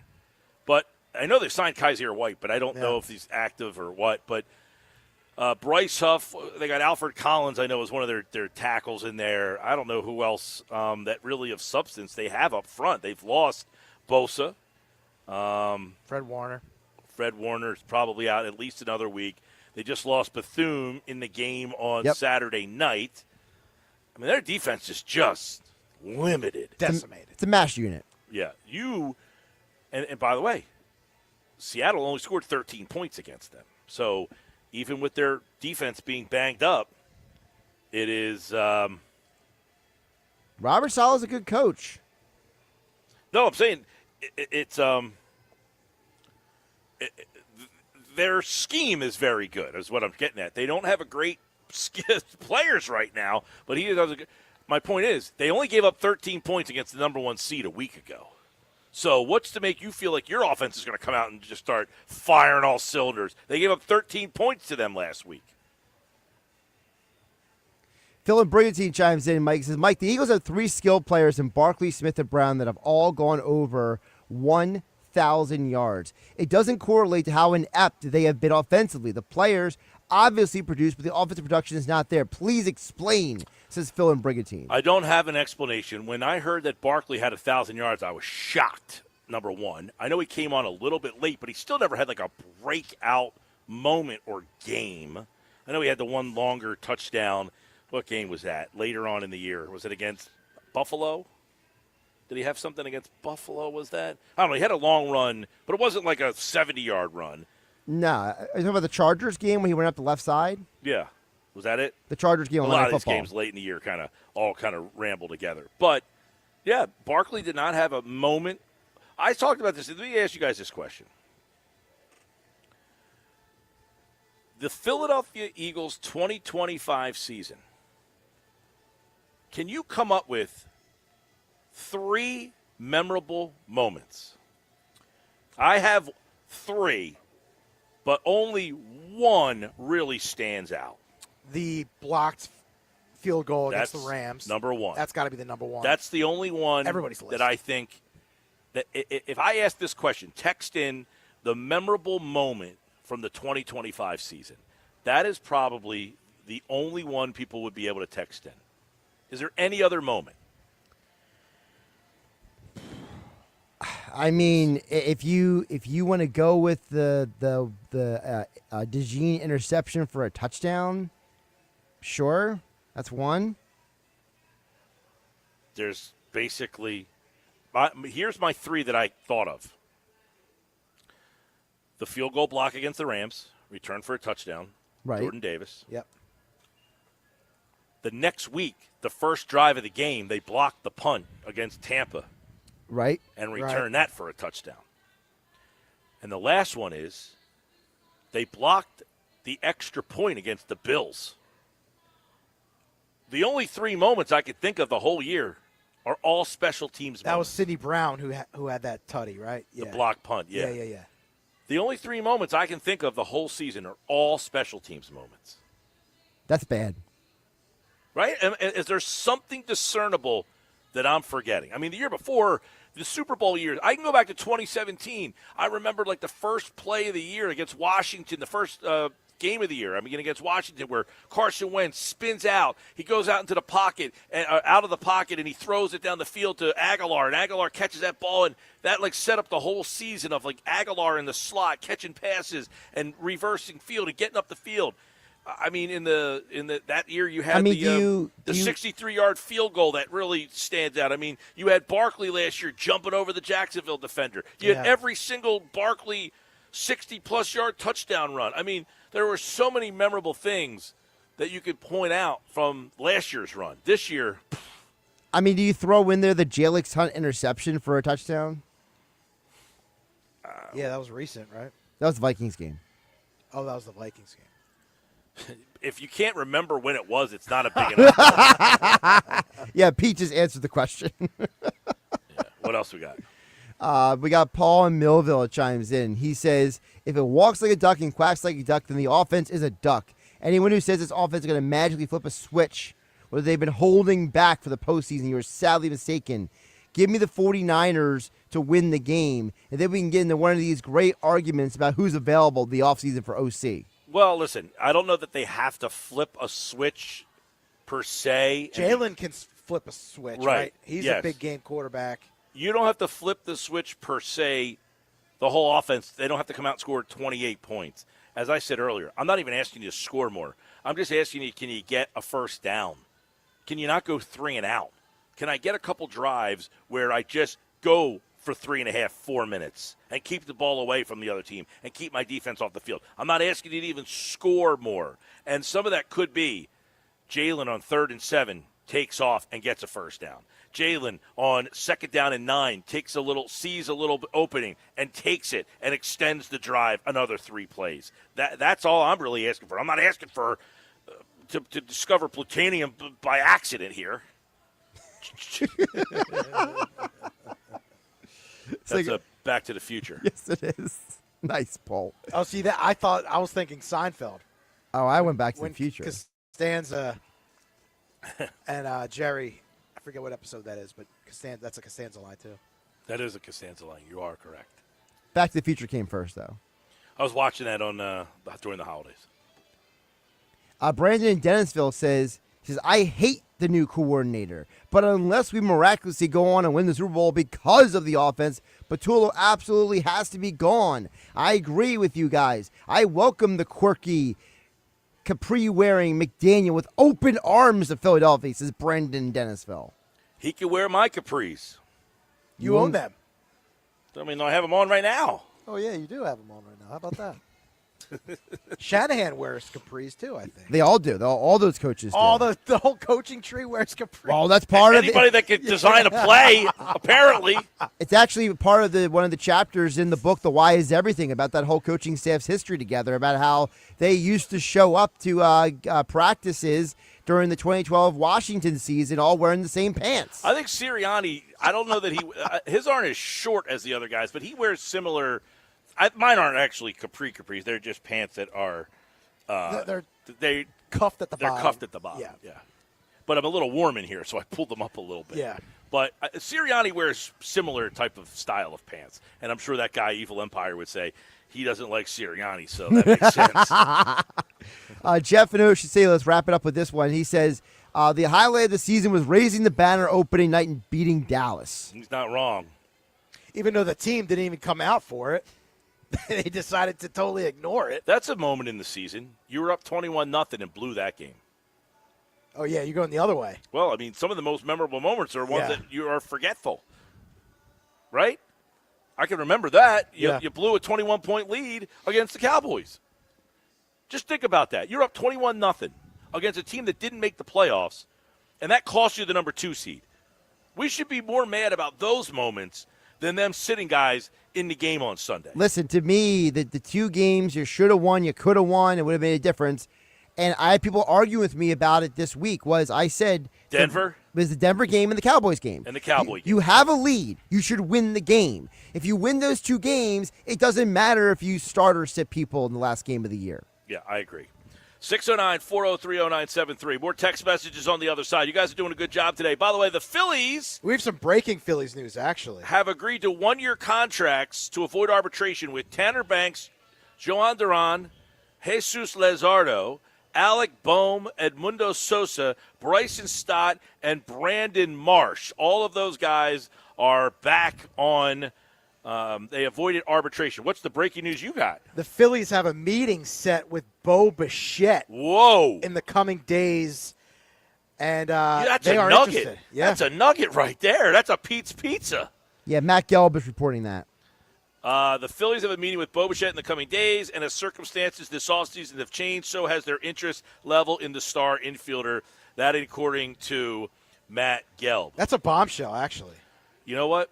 I was talking about this 3 weeks ago. The ramifications Let on JT walk. Yeah.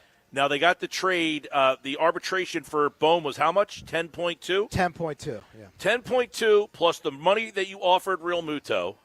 Let's say it's about $15 million a year. That's $25 million that you now have available to you.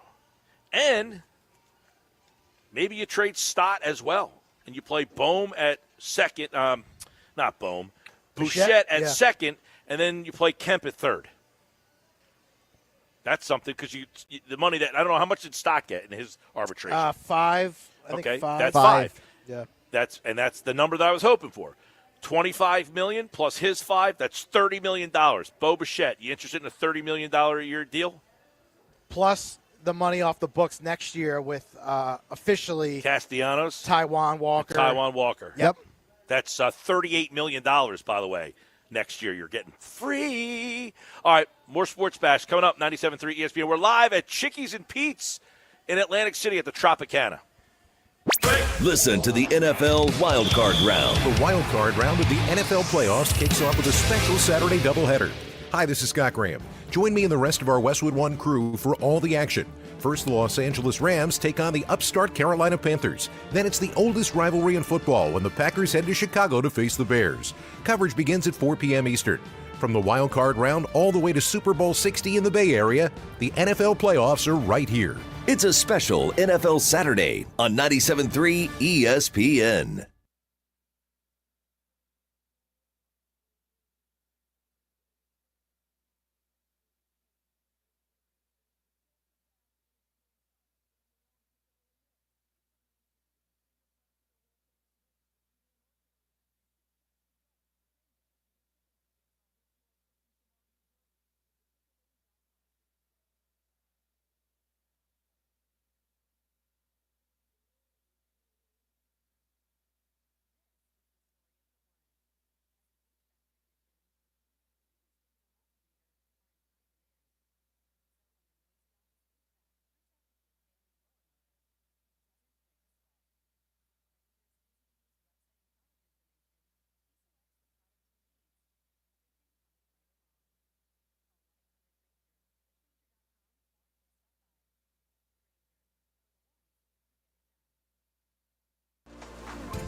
Need help?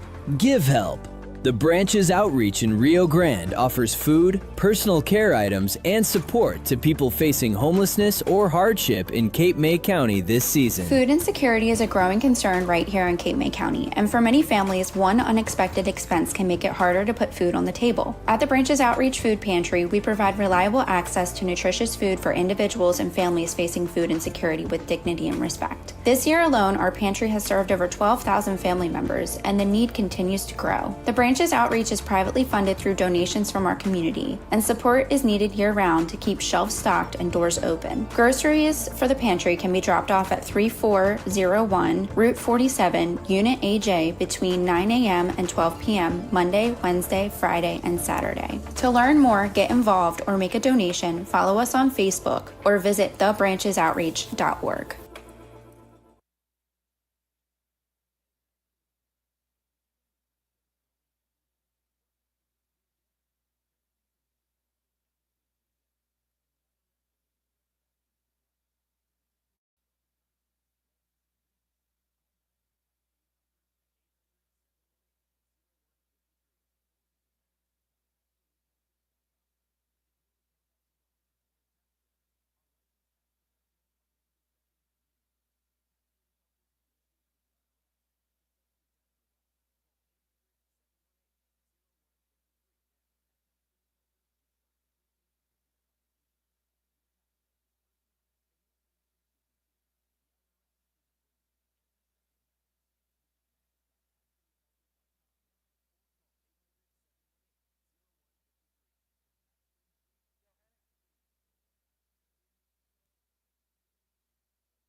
You're listening to the Sports Bash with Mike Gill. Never thought this radio stunt would catch on so big. On 97.3 ESPN. All right, Sports Bash Live. We're at the Chickies and Pizza in Atlantic City. Go where the players go. Get the A.J. Brown Sweet Heat Hot Wings. According to reports, the Phillies are meeting with shortstop Bo Bichette. That according to Matt Gelb of The Athletic. So this is a game changer for me. You bring in Bo Bichette. Now you got Don Mattingly here as the new bench coach. Donnie Baseball. He was with Bo Bichette in Toronto. And whatever you could do. Hey, Donnie Baseball, can you talk to Bo and see if he'd play third, second, what he wants to do? Would he be willing to do it? That's the first thing. Because you got to be able to find a place to move him to play because he's not going to play shortstop here. But to me, I don't think this is a tough question, but I'll ask it anyway. You going Bo Bichette or bringing back JT? You can only have one, obviously. Oh, go Bo Bichette. Well, I guess the terms on Bo Bichette would probably be $300 million, close to it, right? Good question. Is he in that same range as let me all pull up those the other spot guys? track estimator. Yeah, I was going to say, what is the Trey Turner contract? I had seen I saw a wide range of predictions. like 5 years, 180. I saw like a 6-year 203. Like I saw 5 different predictions, one from like Jim Bowden, one from Spot Track, one from like whoever does them for ESPN, one whoever. Like they weren't even close to each other. The different but I don't think you're looking at like a 10-year $300 million deal like that. So Spot Track says his estimated value is $23 million a year. Oh, then that's well within your range.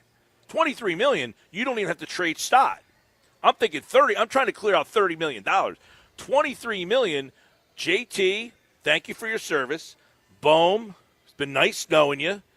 You go out and sign Bichette for 20. I'll even give you 25 because I'm a nice guy. I'll give you How $2 many million years extra. you giving him? And your net worth is like $7 billion. I'll give you 5 at $25 million a year. Solid. Okay. By the way, he turns Take it. 28 next upcoming season. That's the key Perfect. for me. Is this Now this go core- look at Victor Caratini. What's his Spot Track number? Sure, give me a sec. Because that's the once I make that move and I lose JT, my next move is I go call Victor Caratini from the Astros and I say, "Do you want to be our catcher?" He is his AAV is just under $3 million. And there you go. $3 million. And now I'm taking the $2 million back that I just gave to Bo Bichette, and I'm siphoning it that way. They're your two guys. You get Bo Bichette and Caratini in here, you've upgraded your offense immensely. Now, that's not even Caratini is on par offensively, if not better than JT at this stage.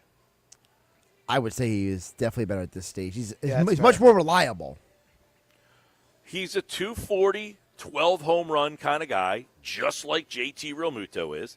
JT last year hit what, 247 with 12 homers? Yeah. Does anybody think that those numbers are going up? No. No. If they stay the same, you're bringing in Caratini, who's essentially – now, I will say, I'm going to say this with great confidence. You are definitely downgrading the catcher position, Defensively. calling the game, throwing runners out. No question.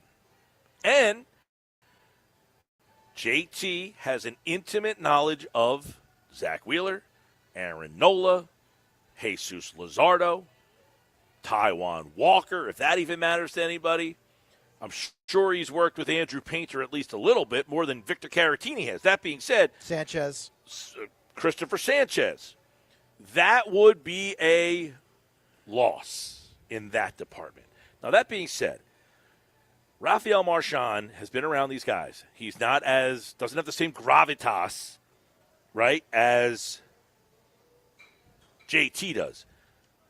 But Marchand throws out runners left and right. Nobody runs on him either. I think their pop times are either equal or Marchand's is slightly better. So throwing runners out, you're not even taking a dip if you took Marchand. The question with Marchand is, if you just said, we're going to just go with Marchand. Now, he is a switch hitter, so you don't have to worry about the fact, he hits left or right. You have Marchand hitting where he belongs. Like JT, if you told me we're signing JT back and our intent is he's going to hit 7 or 8 in the lineup, okay, I'm okay with that. The problem with JT is anytime you bring him back and the first chance someone is streaking or not hitting or hurt, where do they put JT? Right back in the middle of the lineup. Can't have it. With Marchand, at least I know they're hitting him 8th. He's not hitting 4th or 5th. He's hitting 8th.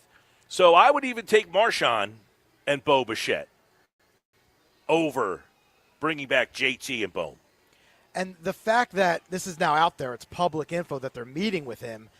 I mean, how can you not sign him now? After you're meeting with him, the fan base is just clamoring for a needle mover. Anyone. And Bo Bichette's the guy. So I think if you're John Middleton, you cannot let him leave that meeting unsigned. Well, especially to go talk to the Yankees or the Cubbies or whoever else is out there. I was just going to bring that up. The fact that the other teams that have been reported are the Yankees, the Cubs, the big boys, the Red Sox. I mean, they're the teams that you're up against. So if you have him in the building, you make sure Don Mattingly's sitting there, and if he has to take off his shoes, you make him take his shoes off like Dr. J did for Paul George. Yes. This is a Good meeting. call. This is a meeting where you take your shoes off, you walk in, and you say, Bo, you want to play in front of a full house every single night? Who do you think the guy they can call that can walk into the room to make Bo Bichette be like, oh, you brought him? There's Chase Utley.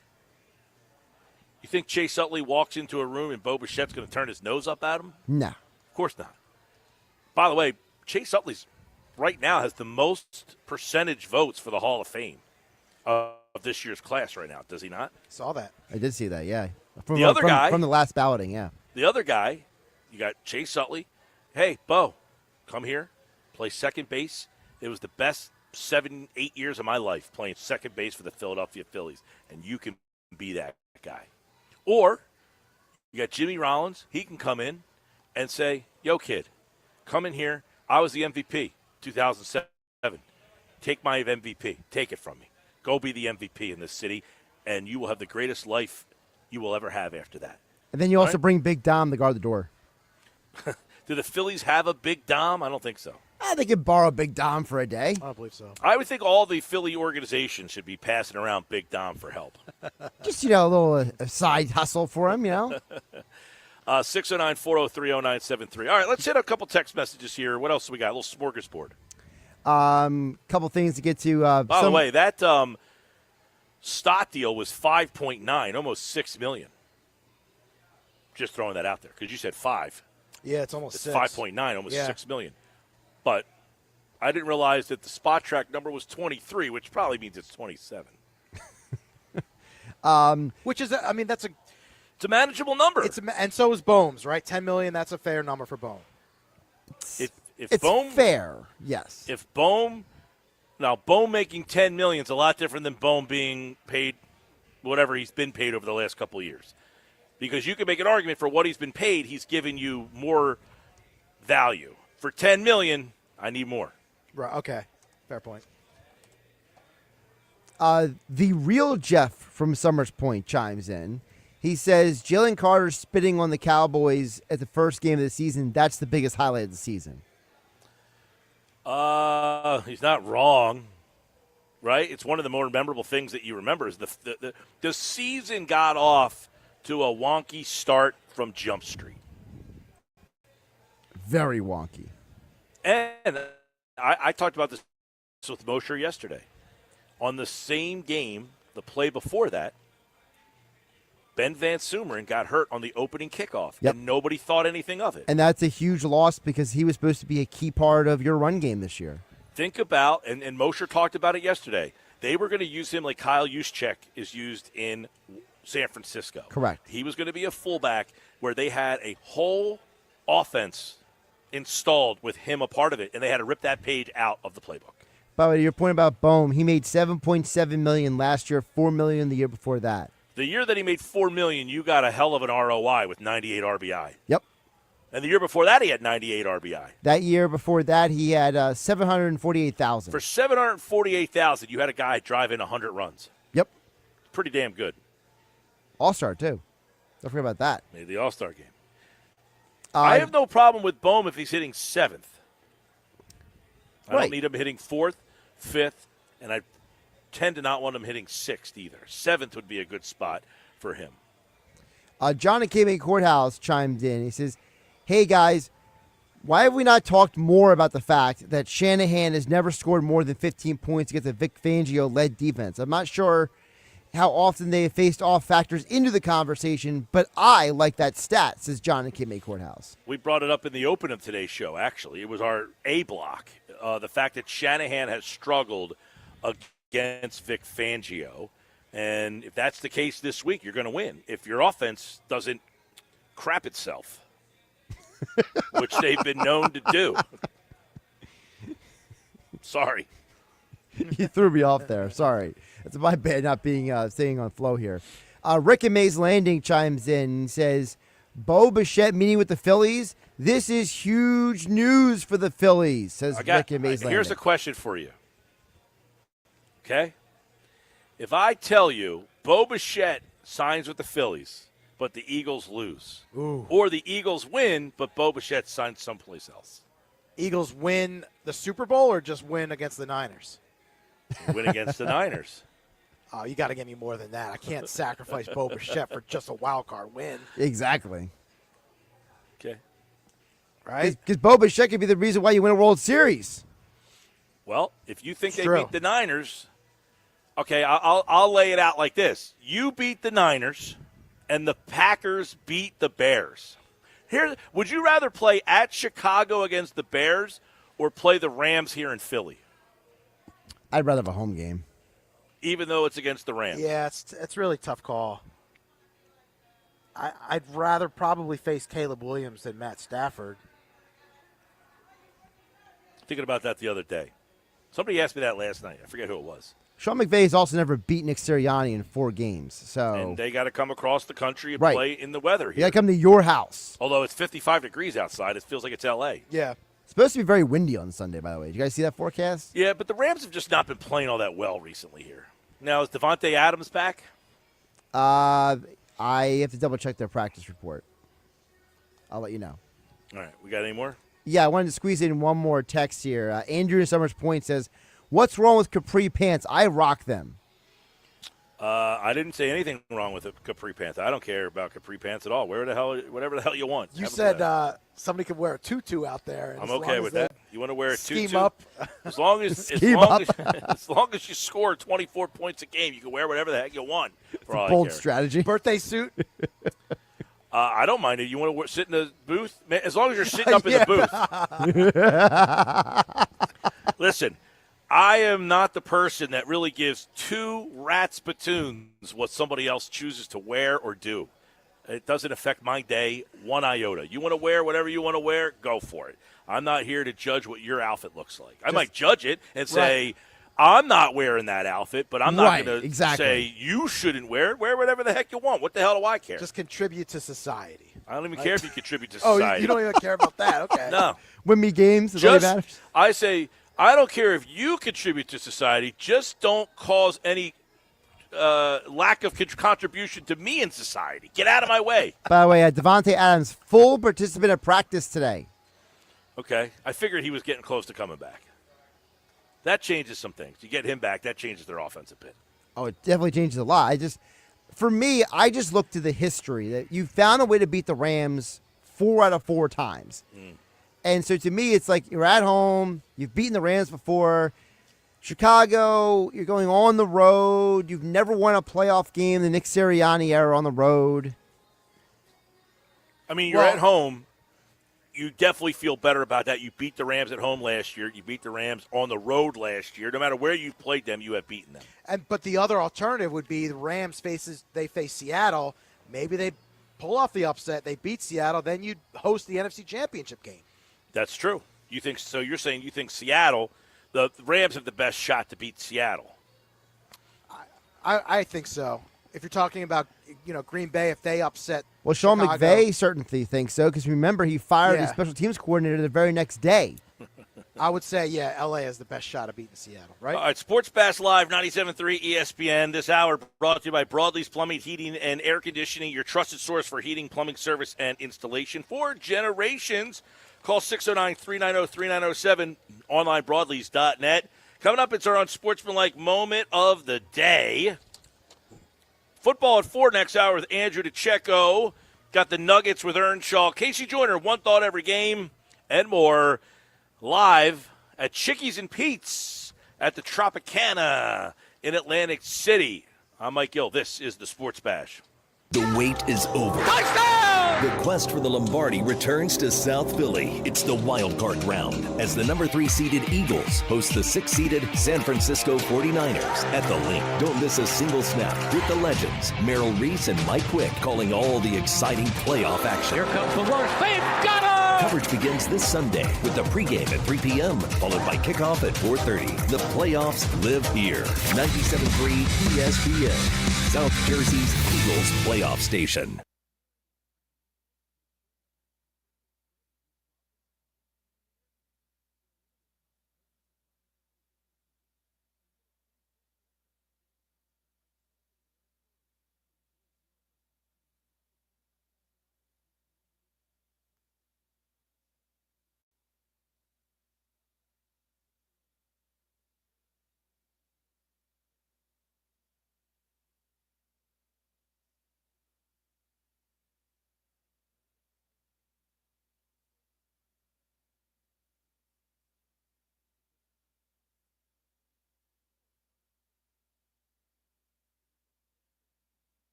All sports should be played indoors. Being inside during a winter weather game is where most people should want to be. I like being warm. I believe that sports should be played in a dome, and I know that that's such a controversial take given where I live, where Wrigley Field is one of my favorite places to be in the summertime, and it is not one of my favorite places to be in April when it's sleeting. Soldier Field, right there on the lake, beautiful scenic shots of the city of Chicago. I was there for Browns-Bears a couple weeks ago on sideline for ESPN Radio's call, and it was -10 with the wind chill. Not fun. On Sportsmanlike's Moment of the Day, Courtney Cronin was filling in for Canty today. Canty's having a baby, or his wife is anyway. They already had the baby, yeah. They had the baby, and that's why Courtney was in with that take right there. It's our Unsportsmanlike Moment of the Day. Brought to you by White Horse RV Center. Find fall closeout savings on 2025s and select pre-owned RVs. Shop now before they're gone at White Horse RV. Your RV adventure starts here. Yeah, I can't get him on board with her there. I agree. I am not. Sports are to be played in the elements. Why do we want to try to control everything? It's part of the problem that sports is having. We're trying to control every variable. Everything we want to try to control. No. Sports, the elements come into play. It's the whole reason why you play a season. If you live in the Northeast, you try to get a home game. Why? So that if you play a team from the West, you have that edge over them. That they don't practice outside all week long. And then they have to come here and they have to get adjusted to the weather. That's your advantage. Much like if you play in the Northeast and have to go down to Florida and play. And it's hot as all heck down there in September. They have the advantage. The elements are part of the advantage. Why do we want to make this? Why do we want to make sports cookie cutter? Why do we want to just make a make and bake oven? Pop it in, pull it out, here you go. Here's your game. No, I want the game to have, the game itself should have a little bit of personality. And therefore, Courtney Cronin, good job filling in today. Bad take by you. Your Unsportsmanlike Moment of the Day is a failure. Can I just play devil's advocate for a moment? I was going to bring up, something else too. So is maybe the idea of putting the games indoors a What, are you way gonna turn up the air conditioner to like a freezing cold level? No, I'm not saying that. Piping some crowd noise. What I was going to say is, in a world where you're charging more and more and more for people to go to these games, and some people are saying, you know what, I don't need to go to the game. I can stay at my house and watch the game, is maybe saying, with your expensive ticket, you now have to deal with the elements outside. I think there's people that go to those games enjoy that element of it. Like, there are people that are like, you know what, I'm going to go to a snow game. You know what games I remember going to as a kid? The snowball game against the Dallas Cowboys. That's a game that I remember that I went to. Right? I mean, those are parts of the memories of going to games. Oh, I went to this game and it rained like crazy. How many people listening today went to the game Eagles-Lions in the snow? LaShawn McCoy. So really quick. So you're saying that people are going to go to the game no matter what, that the price doesn't matter. Let me ask you a question. You ever watch a game with snow on television? Of course. You ever see the stands empty? Not a football game, no. You got jabronis in Buffalo helping them snow the freaking seats out, shoveling the snow so they can sit in them. They go down there and help the team shovel snow. So then what about your point about baseball? You ever see snow in a baseball game? Because I haven't. Maybe I have, but. Is it a good product, though? Like, are you thinking about the product of the game? Yeah, that's to it. You think, okay. The players, though, are not. You don't remember LaShawn McCoy in that game against the Lions? Oh, I remember very well. I remember that, yeah. Of course you do. He ran all over the place. You remember last year's playoff game? Saquon Barkley against in the snow. Against the Rams? Jalen Carter getting Matthew Stafford in the snow. Maybe that game's different if it's not snowing. It's true. Of course it's true. You think the Rams wanted to come here and play in the snow? I live here. I don't want to play in the snow. But that's my advantage. When my buddy Todd Rank comes to New Jersey, he don't want to see the snow. He lives in L.A. The snow is the advantage. To want to get rid of that is asinine. Courtney, again, the unsportsmanlike moment of the day, your first chance at it, you failed. I can't agree with you on that one. Listen tomorrow morning, 6 to 10 a.m.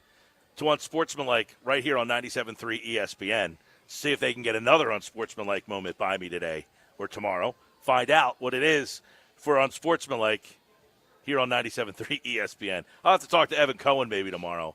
And I don't know, maybe they'll play this in the morning. Sometimes they play our unsportsmanlike moments during the morning show, don't they? Sometimes. We'll see if that one makes it. All right, coming up next, it is football at 4. Andrew DiCecco. What matchups is he looking at? The X Factor next.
South Jersey's official play-by-play home of the Eagles, Sixers, and Flyers. At 0 point would I ever consider not being a fan of the team. 97.3 ESPN, WENJ, WENJ HD, Millville, Atlantic City. A Town Square media station serving all of South Jersey.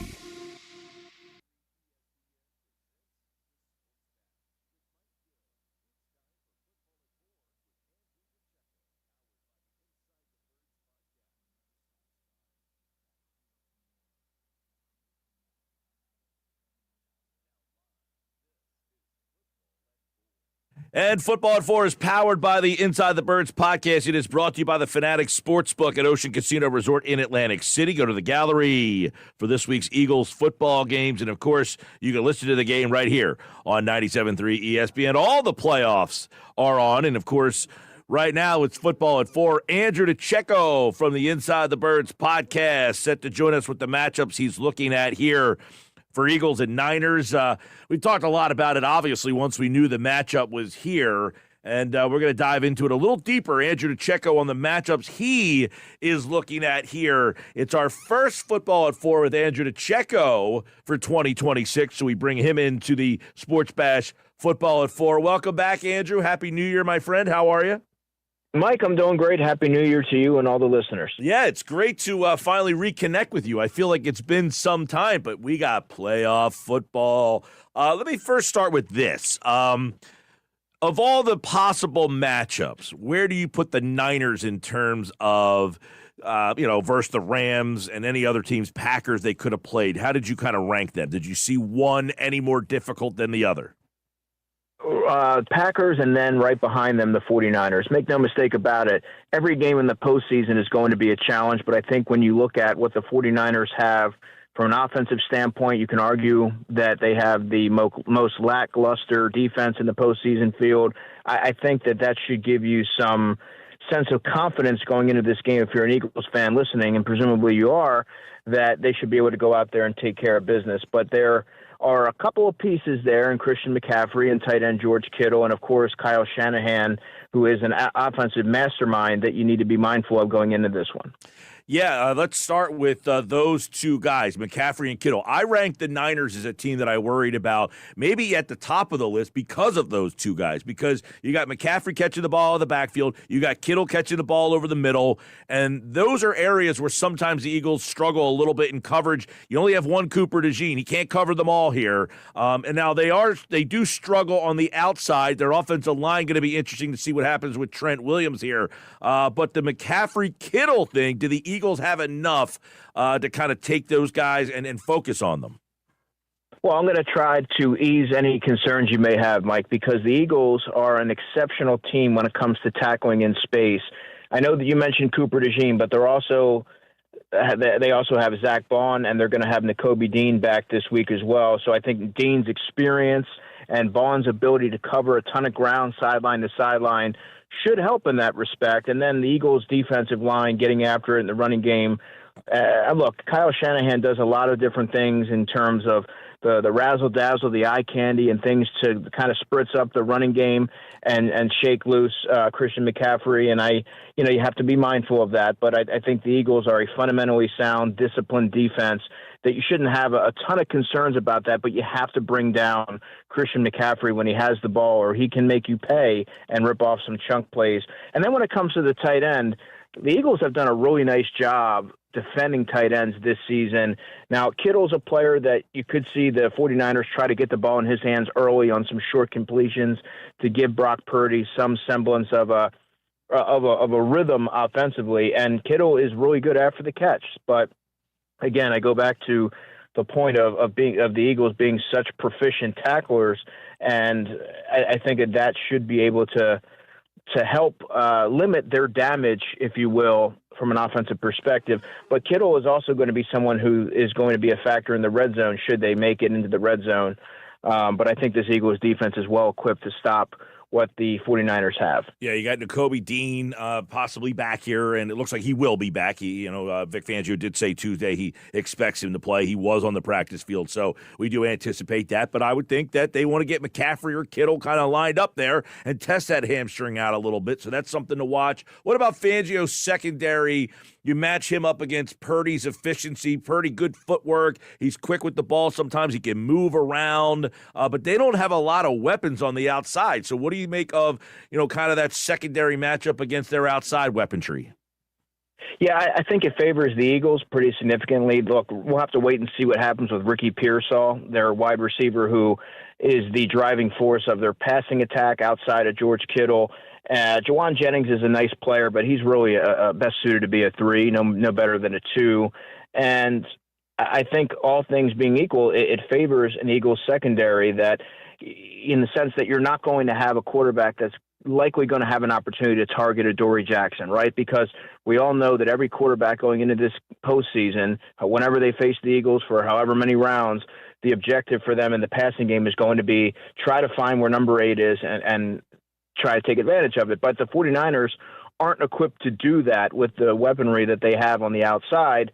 But there's one aspect that we should all be mindful of, and that is Brock Purdy's ability to create yards with his legs. And when the Eagles' defense has had sticking points, Mike, it's been against elusive quarterbacks who can kind of make you pay if you're not remaining disciplined in your rush lanes and things like that. And so while there may not be a ton developing down the field, because I do expect the Eagles pass rush to get after Purdy, you do have to be mindful of Purdy's ability to kind of maneuver pressure and pick up yards with his legs. Definitely agree with that. Trent Williams, we don't know what's going to happen there, but if he plays hamstring, much like we're talking about Dean, you got to try to exploit that. But if he's, whether he's in there or not, their offensive line, not the biggest strong suit, but they are very unique up front in their run game. They do a lot of interesting stuff up front in the run game, but I'm interested to see, if the Eagles can get the pressure that we talk about they need to get on Purdy with or without Trent Williams. Should the Eagles' defensive front win that battle up front against that offensive line? Yeah, and to your point very quickly, Nakobe Dean said it yesterday, and by the way, he said he's playing on Sunday, but he mentioned that you have to have good eyes when you're going up against a Kyle Shanahan offense, and they can do a lot of different things, and being disciplined and having good eyes and, honing in on those fundamentals are going to be instrumental if the Eagles defense is going to continue their ascent here. But yeah, you look at the defensive line from the Eagles perspective, and I do believe that they have enough there, certainly from the interior and even on the edge, to provide pressure on Brock Purdy, right? I mean, Jalen Phillips has been a revelation. Adding him at the trade deadline, I think, not only has helped the Eagles defense, but it's also created opportunities for other players like Jalix Hunt and Nolan Smith to be able to pin their ears back and go get the quarterback. From an interior perspective, you have Jalen Carter, who I think that week off is going to be hugely beneficial to someone like him. He was at practice on Wednesday, had the hip injury that kept him out of Sunday's game against the Commanders. But Moro Jomo, I think he is going to be someone who reaps the benefit off of that offensive line that I think is going to create some opportunities. And Jordan Davis, of course, 4.5 sacks in the regular season. He's been an absolute force at the center of that defensive line. I like the Eagles' advantage there. I think that's a favorable matchup. All right, Andrew DiCecco, we're taking a look at some of the matchups that are really going to be key for the Eagles' win here. Let's go to the Eagles' offense a little bit. Lane Johnson effect, having him back. Now, Fred Johnson's played pretty well. This isn't really an indictment on him. However, we know there's a difference, whether it be just placebo effect, mental, whatever you want to call it. Lane Johnson, he has been back at the practice field. It's no guarantee that he is out there. It's trending that way. But do you see a Lane Johnson back? Because they did ask, I don't know if it was Patula on Tuesday or Sirianni yesterday. I think it was yesterday, Sirianni. They asked him, how is the offense? Can you do different things that you call different things with Lane Johnson there? Yeah, absolutely. And that's something that we'll all be keeping an eye on, those of us at practice. He was out there on Wednesday. And I think when you look at the injury that he had to overcome, that's a pretty significant injury, the Lisfranc and the foot. And I look at Lane Johnson as being someone who you can make an argument is the most important player on that side of the ball. When he's in, you look at the record, there's a pretty big disparity when he's not in the lineup. We've covered that up quite a bit, but you can do different things when he's in there. You don't have to chip as much. You're able to take a little bit more liberties. And I think just from a comfort level, Jalen Hurts knows that Lane Johnson's going to have his back, and there's not a lot of guesswork, and there's just that understanding and chemistry that can't be quantified. And so I think that's going to be especially critical in this game to have the entire band back together on the offensive line. And yes, you're right. It's trending in the right direction in terms of Lane Johnson going on Sunday. Yeah, I want to get your take on this because Black Friday they played the Bears, and I remember that week. We may have talked about it. Actually, I don't know if we talked that week because it was a short week. It was a holiday there. But the Bears had been decimated at linebacker. And really the story was, hey, they're like down to their 4th, 5th, 6th linebackers, whatever it is. Niners in a similar spot here. They also are a team last in the league, 20 sacks, last in the league, pressure rate. It kind of sounds like a game that you should be able. They've struggled to run the ball all year with that front offensive line. But is this a week where you anticipate the Eagles' offensive line having a clear advantage? Yes, especially, I go back to the rest, and that was going to be hugely beneficial for someone like Jordan Mailata, Landon Dickerson, Cam Jurgens, of course, Lane Johns. Because someone isn't listed on the injury report doesn't mean they aren't dealing with something. They've been banged up all season. The key to postseason success, especially from the Eagles' point of view, is having a healthier offensive line, and I think having that week off really optimizes their ability to do that. And this is going to be a run-heavy game, Mike. At least that's the way that I'm seeing it right now. Eagles have an advantage there in the trenches, and that's what they want to do. They're going to try to get Saquon Barkley going, and this is a game where if you're Saquon, if it's blocked up for 4 or 5 yards, take those yards. Don't be hitting the home run and churn forward and keep the offense on schedule. And it eliminates their hiccup, their common theme throughout the season of being behind the sticks. And all of a sudden, the whole menu is at your disposal if you're Kevin Patullo. So yes, I'm expecting them to take advantage of it. They're down to bare bones at linebacker. Eric Kendricks, who's been in the league for quite some time. They had to sign Kaiser White, former Eagle, and it's sort of a patchwork second level there. So Not only should you be able to capitalize on that in the ground game, but also Dallas Goedert should be able to really be a focal point in the offense. One would think, get him the ball over the middle, get him in space, allow him to shed some tacklers. And when he gets going, it tends to radiate. That energy really radiates throughout the sideline. So I think it could be a huge Dallas Goedert game, or at least in terms of volume. Yeah, good point there, Andrew DiCecco. I'm glad you brought that up because Goddard, a guy that in this game, yes, should be able to go with some big plays. There should be a lot of stuff available down the middle of the field if they like to go down the middle of the field, which has been a little bit of their bugaboo. They should have plays on the outside, though, right? This is another area where San Francisco does struggle. Their outside corner is not an elite group here. This is where you say, now, the odd part is you got the run game kind of in your favor, but you got matchups that you should like on the outside, and they don't rush the passer very well at all. No, just 18 sacks on the season, and I think if this game kind of unfolds the way I'm envisioning it, you run the ball heavily, and then you set it up to take advantage of opportunities in the second level, or the third level, I should say. Look, I like their secondary. They're far from being among the NFL's best, but they have some players like Diamador Lenore, who's going to see a lot of A.J. Brown, tough, physical, scrappy type of player. A.J. wins that battle, every day of the week. And then they have a couple of young safeties in Jair Brown from Penn State, Malik Mustafa. I had a nice chat with him at the NFL Combine. They fly around, but they're susceptible in coverage. And then you have Upton Stout, their diminutive nickel defender, who is really fun to watch. Good open field tackler, plays a lot bigger than his size would indicate, but they are ripe for the taking in my estimation, and I do believe there should be opportunities for some shot plays for the Eagles to take advantage of. All right, Andrew DiCecco here, taking a look at some of the last couple things here. You mentioned before, we talked about the Niners played last week. They were up for the number 1 seed. They lost a linebacker in that game. They got beat up in that game. They scored 3 points in that game. They had scored 40-plus 2 straight weeks leading into the last week, and they come up with 3. The Eagles chose to rest it. What's the locker room vibe with the rest versus rust situation, or playing, I guess? Did you sense at all that there was any thought from the players that they should have been out there? Because obviously, Andrew, some guys did play. Smith played. Defensive guys did play. But was it pretty well received that this was the best modus operandi for a deep playoff run? Yes, based on everything that I've gathered and talking to players, yeah, the sentiment was pretty positive. It was something that they needed. There were a lot of players who were banged up. And when you really look at it, going into that game, you had, a banged-up offensive line, of course, but on the defensive side, which many are expecting to be the catalyst to fueling this Eagles postseason run, Jalen Phillips was ruled out of that game with an ankle injury. He played 17 games this season, hadn't had a bye week. Nakobe Dean was out with a hamstring injury. Marcus Epps with a concussion.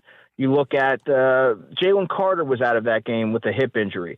So that week is going to proved to be, at least I think, instrumental in helping the Eagles get out to a faster start this postseason, because you need your defense to be as well rested as possible if you're expecting them, as they have all season, to really do the heavy lifting here. So, yes, I do think that it was well received, and just point to the injury report going into the Sunday's game tells you all you need to know. All right, Andrew, obviously, the Niners are beat up here. Philadelphia's saying we took the week off, and that's the difference for us. What's the X factor for you? Philadelphia thought rest was their X factor. What's your X factor in a playoff game like this? Yeah, I think the X factor is going to be, one, the rest, but how that's going to directly impact the running game. And the key to the Eagles' success starts up front with the offensive line, but Saquon Barkley, maybe a sprinkle in Tank Bigsby for 3 or 4 carries a game as a changeup. But that, if the Eagles are able to do that and they're able to control the game and dictate the way the defense plays, it's going to open up everything. That's the way that they want to play, and I think that is going to be the X factor. I do believe this running game is going to come alive in the postseason, which should open up a ton of doors for the Eagles moving forward. All right, it's the Eagles and the Niners, and you can listen to the game right here on 97.3 ESPN, 3 o'clock with the coverage, 4:30. Merrill Reese, Mike Quick have all the action, and you can only hear it down the shore on 97.3 ESPN. He's Andrew DiCecco. Check out the Inside the Birds podcast for more from Andrew and the guys, and we'll talk all about it. Hopefully we're talking about a matchup next week. If not, the offseason will be interesting regardless of what happens, I would imagine, with the season we're going through right here. But, Andrew, as always, appreciate you, bud. Appreciate you. Take care. All right, there's Andrew DiCecco, everybody, from the Inside the Birds podcast, and you can check that out on all podcasting platforms with Andrew and, of course, Adam and Jeff and the great team of Football at 4. We bring you here every day, 4 o'clock. You get football on the Sports Bash. We told you earlier, Mike McDaniel, fired by the Dolphins. So another name drops in the coaching carousel. This is going to be wild. I mean, how many teams you got now? 8 teams that need head coaches. 8 teams need head coaches. Big names getting fired. Mike McDaniel, anybody interest there for Philadelphia? Would you be interested to see Mike McDaniel working with Jalen Hurts? I think it would be a vast improvement over Kevin Patullo.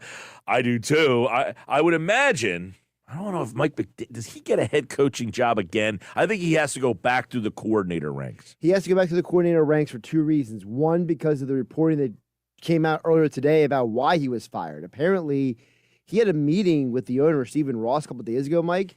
And according to Jeff Darlington of ESPN, that meeting really soured Ross on keeping him as head coach. Remember, just last week they were saying that this guy was going to be involved in the GM search. And they said a week later, you know what? I'm not even comfortable with you being head coach anymore. We're going to hire a GM and then find a head coach. Well, I mean, and as Darlington reported, that they love his intelligence and his offensive mind. Right. I definitely think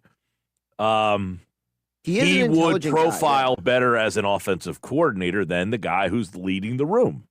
And you know what? Maybe his experience in Miami will allow him to maybe accept that he has to take a step back and say, look, I need to go somewhere where, maybe my skills can be better used. And I think a team like Philadelphia would definitely fit that profile. Well, we'll see. He's already being mentioned as somebody in Washington with Dan Quinn. Right. And he does have connections with Adam Peters from his time in San Francisco. Correct. So that's somebody to keep an eye on. And I like McDaniel as an offensive play caller. I like Kingsbury as a play caller. I don't want him to be my head coach. So right now, McDaniel, Kingsbury, Brian Dable would be three guys I would say 100% you got to move on from Patullo no matter what happens here. Can't have this offense again. I agree, but the question is how willing and open is Sirianni going to be letting a guy who is very different than his offensive system come in? If the offense fails them again in these playoffs, in other words, they lose this week or next week, and in the end, you lost a game because your offense was so inept, you don't get that say anymore. I'm sorry. You got the say when you won the Super Bowl. That's where you got your cred. You won the Super Bowl. You got to pick your guy. The next year, we lost because your offense was not good enough. And therefore, you're done. You don't get to pick the guy again. Yeah, because I think what's interesting is, we've heard a lot of people, we have the audio from Nick Foles and Richard Sherman talk about it. We've heard Dan Orlovsky talk about this.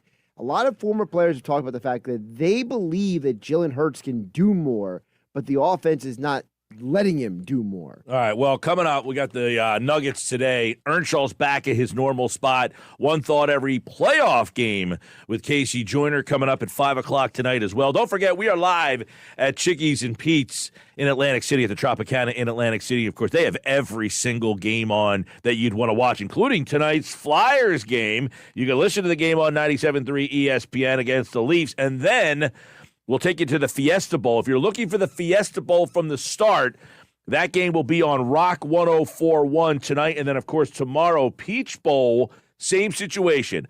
Sixers on 97.3 ESPN, Peach Bowl on Rock 104.1. So if you're looking for the college football playoffs tonight, Rock 104.1, Flyers tonight here, Sixers tonight here. College football playoffs, Rock 104.1. More Sports Bash live at Chickies and Pete's in Atlantic City on 97.3 ESPN. The wait is over. Touchdown! The quest for the Lombardi returns to South Philly. It's the wild card round as the number 3 seeded Eagles host the 6 seeded San Francisco 49ers at the Link. Don't miss a single snap with the legends. Merrill Reese and Mike Quick calling all the exciting playoff action. Here comes the rush. They've got him! Coverage begins this Sunday with the pregame at 3 p.m., followed by kickoff at 4:30. The playoffs live here. 97.3 ESPN, South Jersey's Eagles playoff station.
You're listening to the Sports Bash with Mike Gill. When I'm driving, I got a guy on the radio who talks to me. I can't say he talks to me. On 97.3 ESPN. All right, welcome back. Sports Bash Live, 97.3 ESPN. Good stuff from Andrew DiCecco, our football at 4. Today, we're live at Chickies and Pete's. My guy Nick's behind the bar there. I haven't seen you in a while, Nick. Happy New Year. He's walking away the other way. Can't hear me. I like so we're like in the DJ booth area when you come to Chickies and Pete's. For years, right? I mean, yeah, for we're always years. in this like DJ. So it looks like we have this whole area like to ourselves, right? Yep. But there's like this is where they like play all the music and like the televisions and everything. But the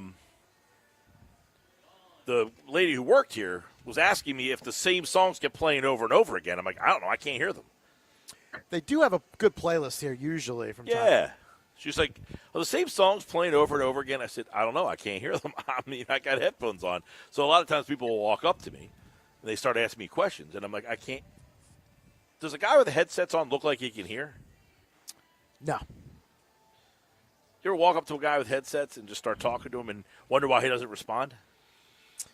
Yeah, I'm trying to think if I ever would do that. Like an airplane. I don't even think I would do that on an airplane. All right, let's get to the Nuggets today. Nick Earnshaw, today's Knicks Nuggets. We got a bunch of Nuggets dropping today. Nugs? Oh, what's going on, guys? Now, Glad to see Cheap Seats back. Cheap Seats Pete is back in the saddle. Now, Nuggets, I'm trying to get Cheap Seats Pete to get into the football playoff pool, but he's being Cheap Seats Pete. That's right. Well, that's why he live sits up in the to the cheap bit. seats. Gee, Right. well, Me. he can upgrade those seats if he wins the pool. It's true. Very true. Can't win if you don't play. Earnshaw's in. I'm in this month. College, I was out for a little while. Well, we did this poll. So for the listeners out there, just a little fun this year. All right, we did a little poll every month, every week of the college football playoff season. You picked 5 games, any 5 games you wanted. You turned them into me, and then you did that for the whole month. So September, October, November, and then for December, we did the bowl games. So now that's over. So I said, we'll do it for the NFL playoffs. Every game against the spread, wild card, divisional round, NFC championship, Super Bowl. So you get the whole month of games for one low price. Right? Yeah. And Pete G says he's out. Now, a lot of people in the college, you could get in or out based on the month. Like some people, in the first month, we had like 4 people. The second month, it went up to 8. The third month, we had 8. Then it went back down to 4 as people were getting their brains beat in. Yes, I was one of those people. Like Earnshaw said, I'm out. Schwein, meanwhile, today, I mean, does Schwein know how to not answer in the actual group text? I don't know. This is why we said do the Billy versus technology segment on the weekend sometimes. That's a great I texted him on the side today because he texted back to the whole group like, blah, blah, blah, blah, blah. I said, Bill, you can text me on the side when you embarrass yourself. You don't need to embarrass yourself in front of all the people in the group. Listen, he was sending me wrong emails today for people. I mean, it was just unbelievable. He was having a day versus technology. Not his cup of tea. And this AI, when I introduced him to AI, I mean, that was a whole nother world to him. Well, so the other day, we have the program that we use to do the video portion of the show, to which, it's not cheap. No. And I've been paying for it like the last year, unbeknownst to him. So I said, hey, Billy, you're going to have to get your own stream because I'm not using that anymore. I'm doing something different, blah, blah, blah, blah. He didn't realize someone was paying for it. So he said, well, how do I do it? I said, well, you're a grown man, Billy. I think you can figure it out. It's not all that hard. Sign up for one. Billy versus technology. It's the battle of ages oldest die. It's how it goes. Good segment. It's a good segment. Absolutely. All right, what do we got in the Nuggets today? We got a lot of stories going on. I'm ready to go. I mean, the fight in Phil's setting up a meeting with Bo. Go get Bo. I mean, I love this. This is unbelievable. I didn't think this would happen. We'd even get this far. Here we are, JT. You overplayed your hand there, pal. Okay? And now they're meeting with Bo Bichette. You can skedaddle out. I don't even care about JT Realmuto. You can move on. He's cooked, all right? He's cooked, all right? And you go get Bo Bichette if you have a chance to go get him. He's younger than Bohm. He's younger than Stott. He had a fantastic year before he went down last year. And guess what? He doesn't strike out very much. Last year, he had a 14.5% strikeout rate, a career low. He only struck out 19.4% in his career. That's pretty decent, to say the least. That's what I love about it. He doesn't strike out. So that's fantastic. Now, I was reading an article. Last year, yes. But for his career, it's 19%. Last year, down to 14. Very good well, stuff. I was going to say, because he had a really, really good year. 24, not so good. Right. In 2024, now he was hurt. He missed half the season. He only hit 225 that season with 4 homers in 81 games. Those numbers are not good. But that guy in Game 7 who hits the homer off of Ohtani, right? Give me that guy. Now, I want that guy on my team. To be fair, yes. To be fair, that's really the only down year he's had. He's hit 311, 306, 290, 298, 301, 311. He had the one bad year in 04 when he played 81 games. I think that one had to do more with injury than anything. But he did strike out a bunch in 2023, 2024, 2021, 2022, 2021. He has cut down on the strikeouts. But absolutely. Just throwing that out there. No, 100% he is an upgrade over. Anybody who suggests adding Bichette would not help this team be better is clueless. Yes. Now, the thing is the luxury tax thing. This is where this all comes into play. So, JT Realmuto, you're going to shed that, okay? You're not going to have to pay JT. You're going to probably have to move on from a Bohm or a Stott, one of the two, to make the money work. However, now, if they were to pay JT $15 million, I was reading this is according to John Stolas at SB Nation, right? Mm-hmm. If they were to sign JT to $15 million a year, right, it would be 25 to 30 because of it bleeding into the luxury tax. So the same type of thing would happen with Bo Bichette. If you give him $25 million, that's actually $50 million in 2026, based upon where they're at the threshold for 1 year. For 1 year, year, cut down next year when they lose all the contracts. That's why it's important to get rid of Castellanos now. You got to get rid of Castellanos to shed that salary to help yourself out if you're John Middleton, who doesn't want to pay that third round of luxury tax. Couple things there. One, you would also, according to the Gelb report, that they would have to get rid of both, not re-sign Realmuto, and then would have to also shed Bohm. Yes. So that would be $25 million potentially right there, because we're assuming $15 a year for Realmuto. Yeah, plus but you'd still be into the tax. You'd still be into the tax and have to pay that 1 year of a decent chunk. Correct, but I'm saying you have $25 million from those two players right there. Correct. You pay that, you bite the bullet on the salary, on the tax for the 1 year, and then those contracts lop off. Now, because that being said, no one's taking Castellanos off your hand. That we know. Every team in the league, if anybody has even a 0.1% interest, they don't have a high enough Just fill interest. the soda machines like they did in Moneyball. Just all we're asking for. If you're Dave Dombrowski, get online too and say, hey, we'll take soda machines for Castellanos. We'll fill them up. But if you're a team that has interest in Castellanos, okay, hey, I need a right-handed veteran bat. You know that no one's willing to give up anything to get him. So you can wait it out for the Phillies to release him, and then you go sign him yourself. Yeah. So that's why the Phillies are going to have problems trying to get rid of that contract. Well, you also have the Taijuan Walker contract problem. That's also a factor into this, right? Which is why you don't want to do a bad contract for bad contract swap. Yep. You're not saying, we'll give you a bad contract for your bad contract. No, I don't want your bad contract because I'm done with bad contracts. I already have 2 that I'm trying to get rid of. So don't give me back your bad contract. That's bad business. Yeah, and the Phillies have already indicated they are not going down the road of, hey, we'll give you Castellanos, you give us your bad contract. They're not doing that. No, if they were to move on. Is this just a way to fire a little warning shot to JT Realmuto? Now, I think JT, or is this genuine interest? I think JT misplayed his hand here, and it's starting to look kind of bad. Yep. You know, because it's almost like the Phillies made him an offer, probably too good of an offer, and he's saying no, no, no, and he has no other interest out there, and he's trying to get them to go to a third year when he doesn't even have the offer that he wants on the table out there. He's trying to guilt the Phillies into, hey, loyalty, all of that. Everybody wants me here, and the Phillies, I think, to their credit, are not falling for it.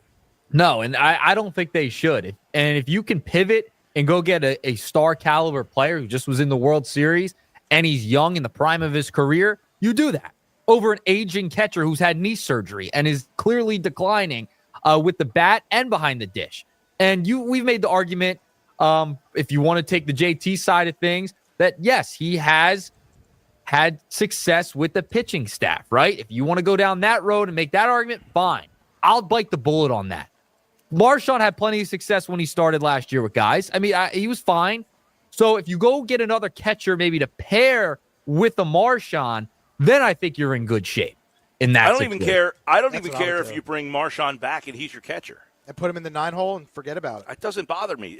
Marshawn will hit 230 with 10 homers. I don't know why everybody's so worried about this. I would want to pair him with somebody else. That's what I would platoon. Oh, you can't pair him with Stubbs. I love Stubbs. I love the vibes, but the vibes haven't been great over the past couple years. The vibes have been terrible. Marshawn can play 120 games, and Stubbs can play the other 40. All right, I would bring in. I would try if you can. If you have the money, go bring in another catcher. But that's where you're at with the Bichette in this situation. People keep looking at Marshawn because he had such a little opportunity to actually play last year. You can't expect a guy to play once every 2 weeks and come in and hit 350. I mean, that's just not the way it works. But when he was given some playing time, some regular playing time in the past when guys have been injured, he actually swung the bat pretty well. And last year you saw him come up in some big moments, had some key hits. He'll hit 240. I mean, if you let him play every day, Marshawn, he'll hit 240. Yeah, I would pair him with. I would platoon that position if you could with another catcher out there. That's what I don't need to spend any more money on that position. I have him. He can throw. He'll throw runners out. He knows the pitcher's here. He'll hit 240 with 10 home runs. He's fine. Now, what if this is just all a ploy to get JT to agree to the Phillies' terms? How disappointed would you be? I don't think I would be extremely disappointed because I was going to say I don't think the Phillies really want him back. I think the Phillies have said you can't bring him back. I think the Phillies read the room. They offered him. He didn't say yes. They saw how upset everybody is with what they've done so far and kind of said, you know what? Yeah. Maybe this is our opportunity to get out of this mess. And I think they felt that JT is so popular that the fans would basically revolt if you let him walk, and it hasn't turned out that way. I think the fans are ready to move on from him, and I think they have taken the temperature to say, you know what? I think the fans are okay if JT walks. Yeah, he was a very popular player. Don't get me wrong. But I think everyone kind of knows, especially after the way things ended over the past couple of seasons, it's time to move on and get better. You have to elevate this team. You have to change something up to make yourself a more viable opponent in the postseason. It just hasn't happened. You need a spark. And JT's not that spark anymore. I'm sorry. He was a great Philly. He was a fantastic catcher. It's time to move on. He's a declining player. You need a player that's in the prime of their career to help elevate you to get you to that next step with where you want to be and where you were in 2022. Hey, listen, again, I would take a Bichette Marshawn combination over a JT Bohm combination. I'm in on that. Now, if you move Bohm, what are you expecting to get back? Do you move him for maybe a catcher, a backup catcher, or do you move him for an outfielder or something like that? Say again? So if you're trading Bohm, do you move him for another backup catcher or an outfielder, or are you getting prospects back? Or you just kind of dump the salary? No, I'm taking whatever I call all 30 teams. Have fun in Pittsburgh, buddy. Right. I call every team in the league, and I say, we're moving Alec Bohm. We're calling every team. Whoever comes up with the best offer, that's who's getting him. That's all. I'm not being greedy here. I just want to get the $10 million off my books. Okay. Listen, I would love if they did that. John Heyman also reported today he had them as the number one option in his article today in the New York Post. So that's trouble. See, now we're getting into the territory of this is Bo Bichette or bust, right? I mean, the fan base is getting all hot and bothered now. Now, let me ask this question. They have a meeting. Don Mattingly's here. Now, do they have that guy? Who leaks this out to Gelb? Because I can't imagine the Phillies, who are very tight-lipped on stuff, want people to get all excited and riled up. Now you're setting yourself up if this doesn't happen, that the fan base is highly disappointed. This is not good for the Phillies, right? They have to make this move. Yeah. Otherwise, they're going to get, the fans are going to be fuming if they don't get this deal done. Mr. Middleton's going to have to spend some stupid money. That's for damn Bichette's sure. camp, right? Leaking this. So do you send the construction worker out there like you did with Machado? Is he going to be there when he gets the CBP? I said you send over Chase Utley. You have him take his shoes off, right? Get him He over takes from his London. He takes his shoes off like Dr. J did when he walks in the house. He sits down and says, look, playing second base for the Philadelphia Phillies was the best, X amount of years of my life. You could have that same path right now, sir. Be awesome. Yeah, J-Roll, big piece. I mean, they all had like a podcast together for about 10 minutes. So, yeah, that's what you got to do. You got to bring the heavy hitters in. Everyone's got to come in on this one. Apparently, there was a report Heyman was saying. I think it was Heyman that reported it. The Phillies players were texting Bichette, trying to lure him to Philadelphia, too. I mean, we're getting into the nuts and bolts here. I mean, trying to get this guy to Philadelphia. I mean, we're elevating the hope of There's Bo. a fire burning right now. Yep. Again, if you don't end up getting him, the fans are going to be very disappointed. The Phillies are now their feet are to the fire here a little bit. Bro, they're in Sixer territory now. Like what the Sixers had to do, go get Paul George the other year, right? And go get James Harden, trade Simmons for Harden, and get this guy and that guy. This is where you're at there, the Philadelphia Phillies. You bring in, you take the shoes off, you bring in whoever you need to do, you get the deal done. You can't let him leave on Monday without a deal. Right. Because this offseason has not been good enough. It's not been good enough. This is the move. Adolis Garcia cannot be the move of the offseason. This is the move. This is the move. Go get Bo. That's it. Yeah. One nugget for you. No, I'm just kidding. I got another one. I got a couple more nuggets. We'll get into them. But you got to go get Bo at this point. All right. Moving along. I want to talk about Jalen Hurts for a second. All right. He had an interesting quote the other day. I thought was fascinating. I believe it was during yesterday's press conference. I don't even know what day it is anymore. And I thought it was interesting whether he was asked about the decline in running has kept him healthy. And he said, no, the season has just gone the way it is. The approach this year and the way the games have been called with this coordinator, Coach KP, it's just kind of gone that way. I've taken it in stride and giving my best with the position they have put me in. Now, I want to play a soundbite from Nick Foles and hear what he had to say about the entirety of the offense. Take a listen. I think there's sometimes where they're like, hey, we don't think he can do this. But then I would argue, you're a coach. Like, Jalen has shown the success he's had from high school to college, at both colleges he was at, Alabama and Oklahoma, to coming into the NFL as a second-round pick behind Carson Wentz, to now leading your team to 5 straight postseasons, 2 Super Bowls, a Super Bowl victory, Super Bowl MVP. Man, this guy wants to learn, and you never have all the answers. Even when I finished my career, I was always learning. You're always learning. But you need a great coach to teach you the ins and outs of the plays and the progressions. And it just feels like he hasn't gotten that at all this year. It just hasn't even been close. And I heard your rant on KP earlier, which was absolutely sensational, Mr. Mike Gill. It was sensational. He will be the reason that they don't go far in the postseason. That will be the only reason they don't go far in the postseason, because this team's good enough. The defense is unbelievable. They have the talent on the offensive side. With the play calling, the scheme, everything will hold this team back. And I think they've held Hurts back. I don't think it's Hurts. And I know Hurts had a rough stretch throughout the season, but it's not Hurts. It's the coaching staff. And when you don't have consistency, they'll blame him. It's the easiest person to blame, in my opinion. But if you don't give this guy consistency at OC at some point, or just bring somebody in, it's going to be trouble, man, for the Eagles over the course of the next couple of years. You got to look to the future here, too, of who that coach is, because the guy hasn't had consistency ever at the OC position. No, and that's why it's going to be a fine line here. If the Eagles, let's say they get knocked out this week and their offense lets them down again, I mean, obviously the offensive coordinator his job would be questioned here. But there's another party that says, do we want to bring in another offensive coordinator? That would be what, his 7th? Gosh, since high school? Yeah. Just in the pros. just since he's gotten here, he's had what? He had Sirianni, then Steichen, then he had he had Doug for a year when he was kind of coming in for Wentz. So he had the Doug offense at first. Yeah. Then he had the Sirianni play caller. Then he had the Steichen play caller. Then he had the Brian Johnson play caller. Then he had the Kellen Moore play caller. 6. So this would be it. Next year would be his 7th if he gets another new one. So, at some point you got to give him some stability there, but at the same time, you can't go through this again. I was talking about this earlier. If you played the Philadelphia Eagles and you were like, how the hell are we going to defend A.J. Brown and Devontae Smith and Dallas Goedert and Saquon Barkley, and they got the MVP of the Super Bowl? Like, the personnel on this team should give you nightmares, but the scheme doesn't do anything to scare you. No, and I want to pose this question. How far do the Eagles have to go for KP to keep his job?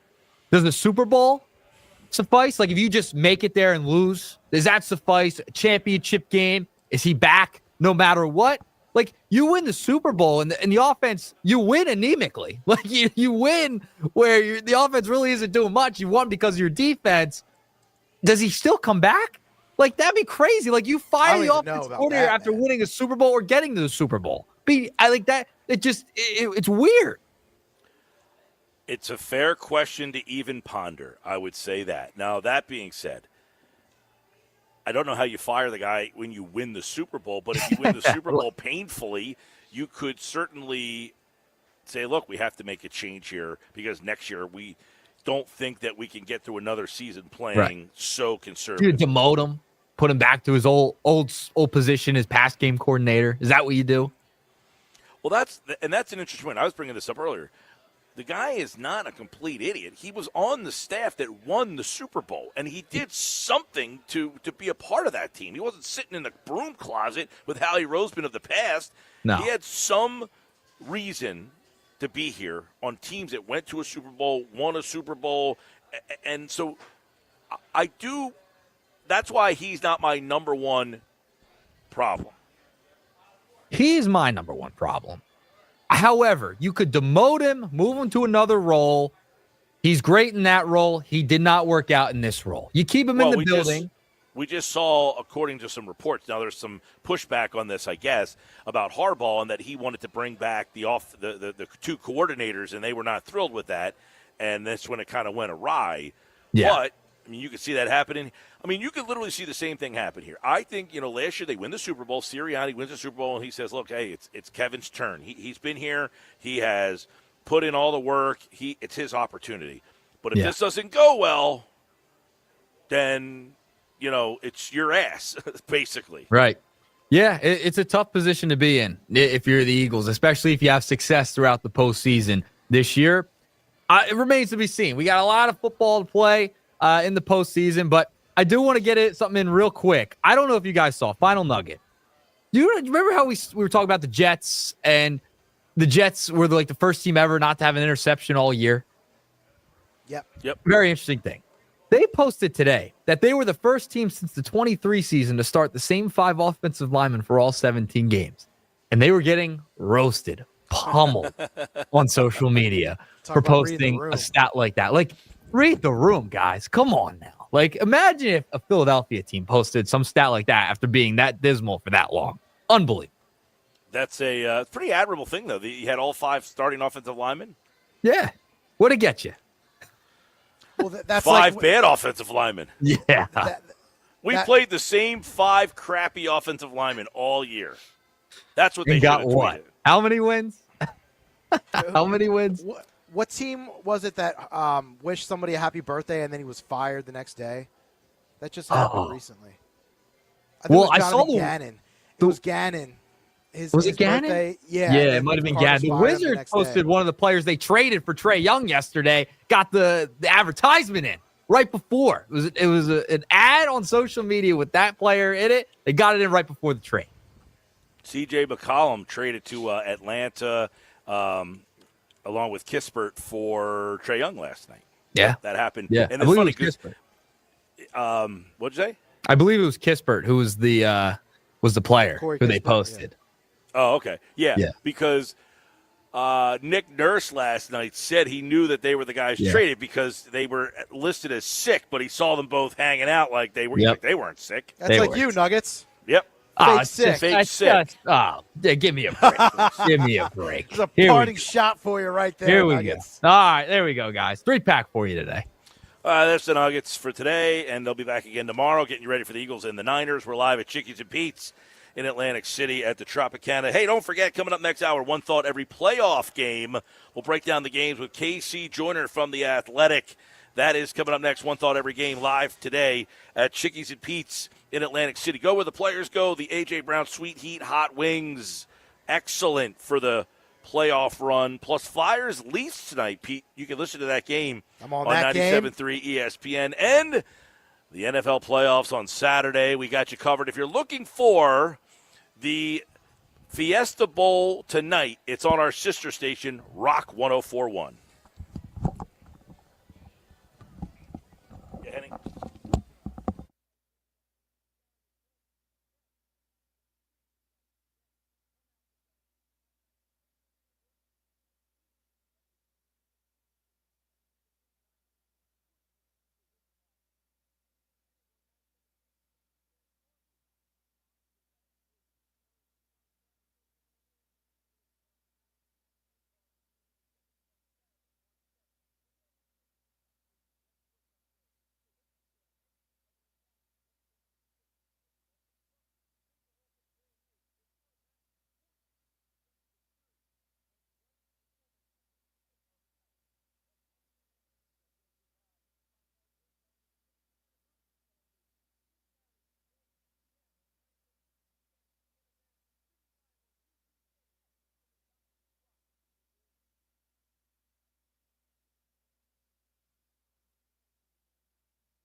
Home of the Philadelphia Eagles. They've got him. It's a sack. Sixers. Oh, baby. And Flyers. He scored! 97.3 ESPN. WENJ. WENJ HD. Millville, Atlantic City. A Town Square media station serving all of South Jersey.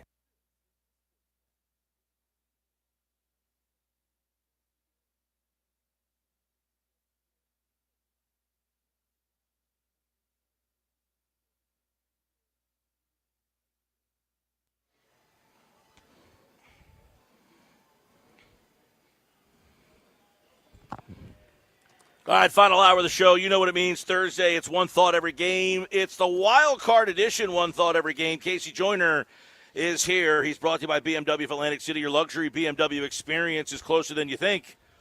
Take advantage of exceptional savings and experience luxury today. BMW Atlantic City, Egg Harbor Township. This is the luxury edition of One Thought Every Game. It's the playoff edition, and DiCecco Joyner is back, and he's got something new that he's going to be starting for the playoffs as well. And our listeners out there can take advantage of this right away. Casey, what's going on? Happy New Year. Hey, Happy New Year to you. I decided I'll post about it tomorrow for tomorrow's posting thing. I'm going to be starting a Substack. I've been thinking about doing it for a long time, finally taking the dive. It's at DiCeccoJoyner.substack.com.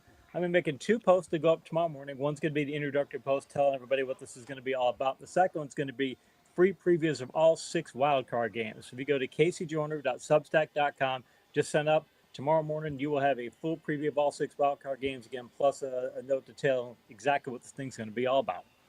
And so if you're a fan of the One Thought Every Game segment, you'll get many thoughts on these games, not just one thought. We'll get a little bit more than one thought on some of these games since our schedule's a little bit more compact. So let's dive into the matchups here, One Thought Every Game. We'll start with the Eagles and the 49ers. We'll go a little deeper on that game. And Casey, you know, the Eagles' offense has been just a disaster. I mean, it has been a mess. And I don't know, if you're playing a hand of poker, you're looking for an out here. Do you see an out to this offense breaking free? Or is this, we're 18 weeks in, this is who they are and what they are? Yeah, this is who they are and what they are. And the thing is that when you're looking at, you just can't change your identity this far into a season. You just do. So the Eagles, do they have an identity? I think their identity is, let's play conservative football. They're not the 1990 Giants. Don't get me wrong. They're not, that kind of ground and pound, but that's who they are. We're going to play really conservative. We're going to win the turnover battle. We hope we're going to win special teams. We're going to make you turn the ball over. We can run the ball effectively, even if not, it was big plays. That's who we are. We win those sorts of games. We play high percentage football, and you're going to have to play high percentage football to beat us. I think that's the formula they got to stick with. It's boring. It's not big plays on offense, but that's who they are. And if they get away from that in this game or any time during the playoffs, that'll be the end of their playoff run. So, I mean, their margin of error is very small then, is what you're basically saying here. Are they more equipped then? You're watching San Francisco's defense. They are small up front. They don't rush the passer all that well. 20 sacks this year, worst in the league. Worst pressure rate in all of football. One of the worst pressure rates in the history of football. So, do you throw the ball on this team or do you run the ball on this team? Yeah, you're right about the pressure rate. Although in the last 4 weeks of the season, San Francisco, they moved up their pass pressure rate. It was atrocious. Now it's just bad, which is still not good for them. But their sack rate is horrible. They can't stop the run either. That's the thing. You want pass the ball against them? They're giving up 5.1 yards per rush on planned rushes over the last 4 weeks. They're 24th in fantasy points per game allowed during that time frame. I mean, they're not doing very well there. They don't cover the tight ends very well. They're 26th in points there. They're 30th in vertical points. So you can really go whichever way you want. But again, the Eagles have played we are a high percentage team. So, yeah, you can throw the ball, but all right, the Niners, do you want to give them a chance to get some picks? This isn't the Jets. I mean, you might be risking interceptions here, Well, I mean, listen, if you have plenty of time to throw, they don't rush the passer all that well. Yeah. They don't get to the quarterback all that well. You would think A.J. Brown, Devontae Smith, you might like those matchups on the outside, but they just don't scheme anybody open. No, they don't. They don't scheme anybody open. And San Francisco, as far as their coverage metrics, as far as their individual coverage metrics, I mean, Jair Brown, their safety, he's at 10 yards per target, but they got a bunch of other people who are below 6 yards per target, like Renardo Green's at 6.2. Those are solid numbers. You don't want to throw against guys with that sort of coverage. So if you're San Francisco, say, we don't get a pass rush and all that, but you know what? We cover pretty well. So, again, if I'm the Eagles and I can see that the Niners can't stop the run, 5.1 yards per carry on planned rushes over the past 4 weeks, I want to run the ball a lot and then just take my chances on certain types of plays. And again, with those tight end numbers, maybe get Goddard involved. Well, that's a great point. And the question is, do you trust the Eagles' offensive line can get enough push that they can run the ball? Every week we look at it, they say, well, they should be able to run the ball here, and they can't. Other teams play them to make sure you don't get big plays. I mean, you can get a good percentage of rushes or solid rushes. They do find there. They just don't get the big plays. That's the thing that stands out. Like San Francisco's allowing 460 yards on planned rushes over the past 4 weeks. That's okay. That's it. It's 5.1 yards per carry. If they were sitting at 4.1, I'd say, man, don't try them. But San Francisco, they take some chances on defense too, and that's the thing. You want to get them. You get that whole thing of bringing the safety down and all that. That's a bit overrated as far as how you stop the run. But it is one of those things where, hey, if they're going to bring the safety down, if they bring the safety down, it changes what they can do in the passing game. That you can do certain things there. I don't think it's as much against the run because if they want to stop the run, they could do it with 7. But the point is that if I'm the Eagles, I want to take see what I could do in the ground game against that 5.1 yards per rush. Start there. And then say, okay, I'm going to try and counterpunch with the passes. I don't want to lean on the passes. Mm-hmm.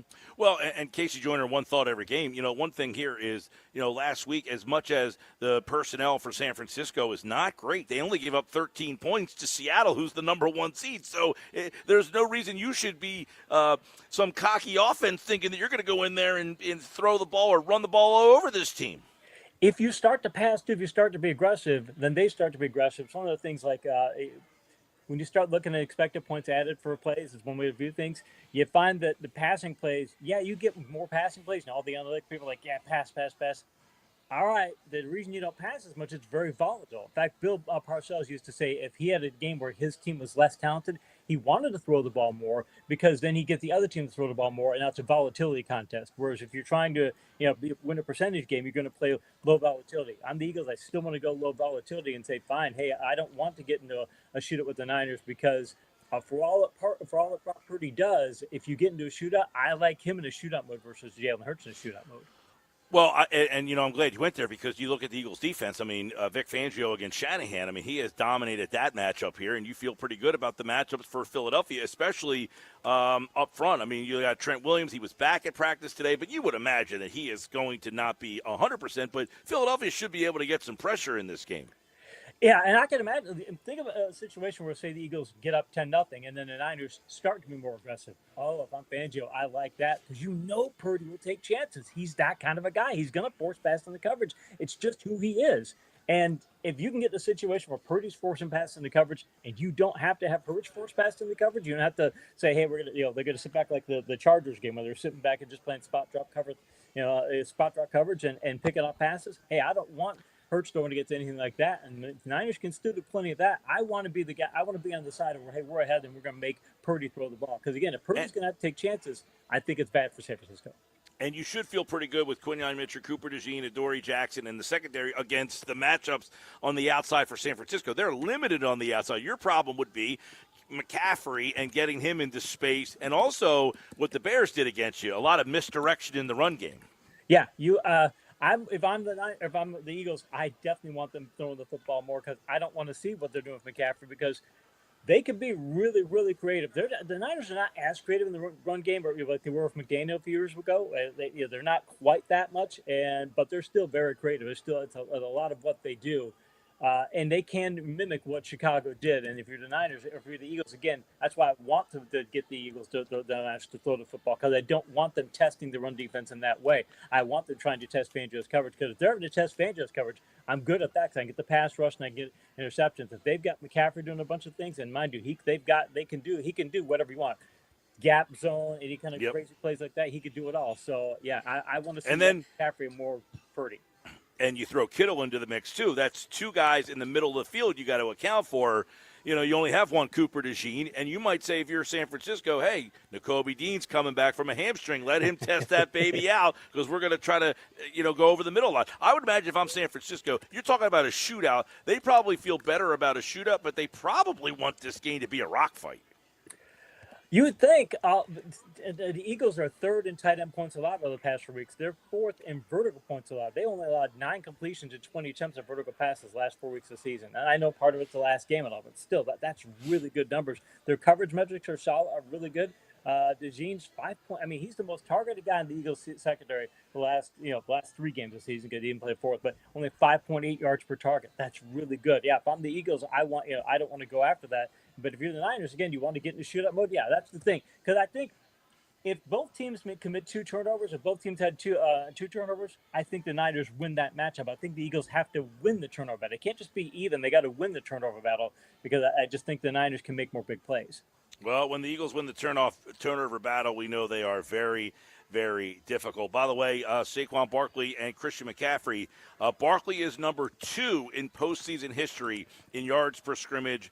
From scrimmage. McCaffrey is number 4. Which of those two has the bigger game? That might separate it. We'll get Casey Joyner's take on who wins this game and why coming up in a little bit. But let's get into one thought every game, and we'll do it right now here on the Sports Bash Live 97.3 ESPN. We'll start with the Saturday game. And normally that early Saturday game, that's kind of the throwaway game. But the Rams and the Panthers just played about a month ago in Carolina. Carolina won that game. Is this a throwaway game for you, or is this a scary spot for L.A.? Scary spot for L.A. And mind you, I think all of this is one of the best sets of wild card matchups we've had in forever. There's no dud games, because that Rams-Panthers game, they won. And mind you, I look at it I read the article for The Athletic as a confidence picks article. You can find it right now at The Athletic under my section.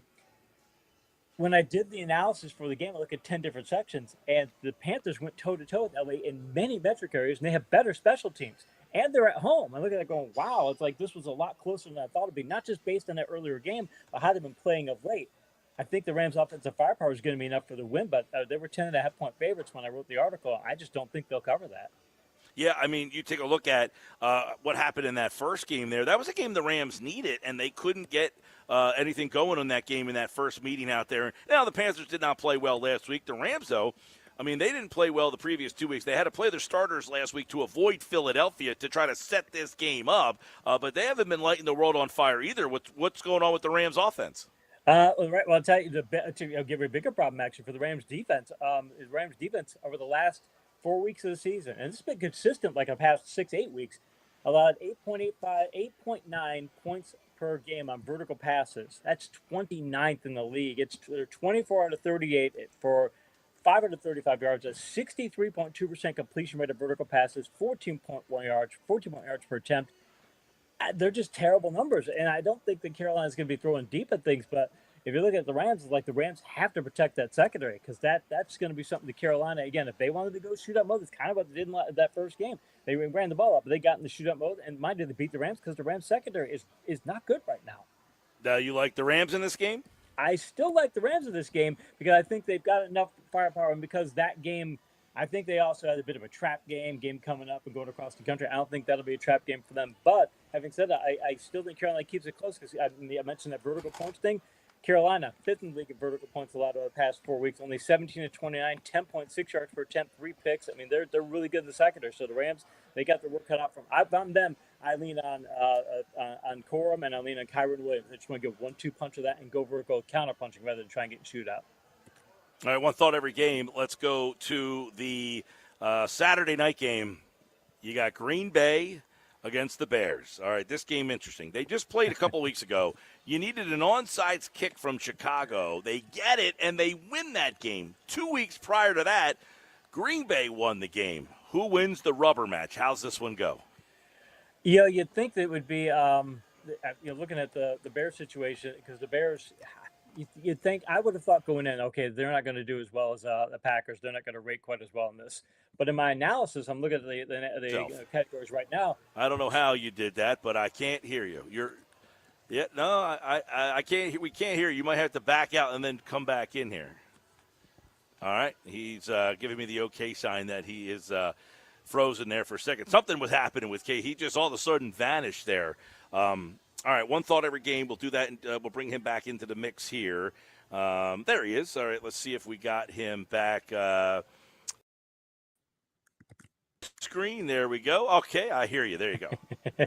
I don't know what happened there. You vanished. Yeah, I'm not sure. The screen shut up and everything. I got all those 10 categories I mentioned I do for this article. Green Bay didn't win a single one. I was shocked. I was like, wow.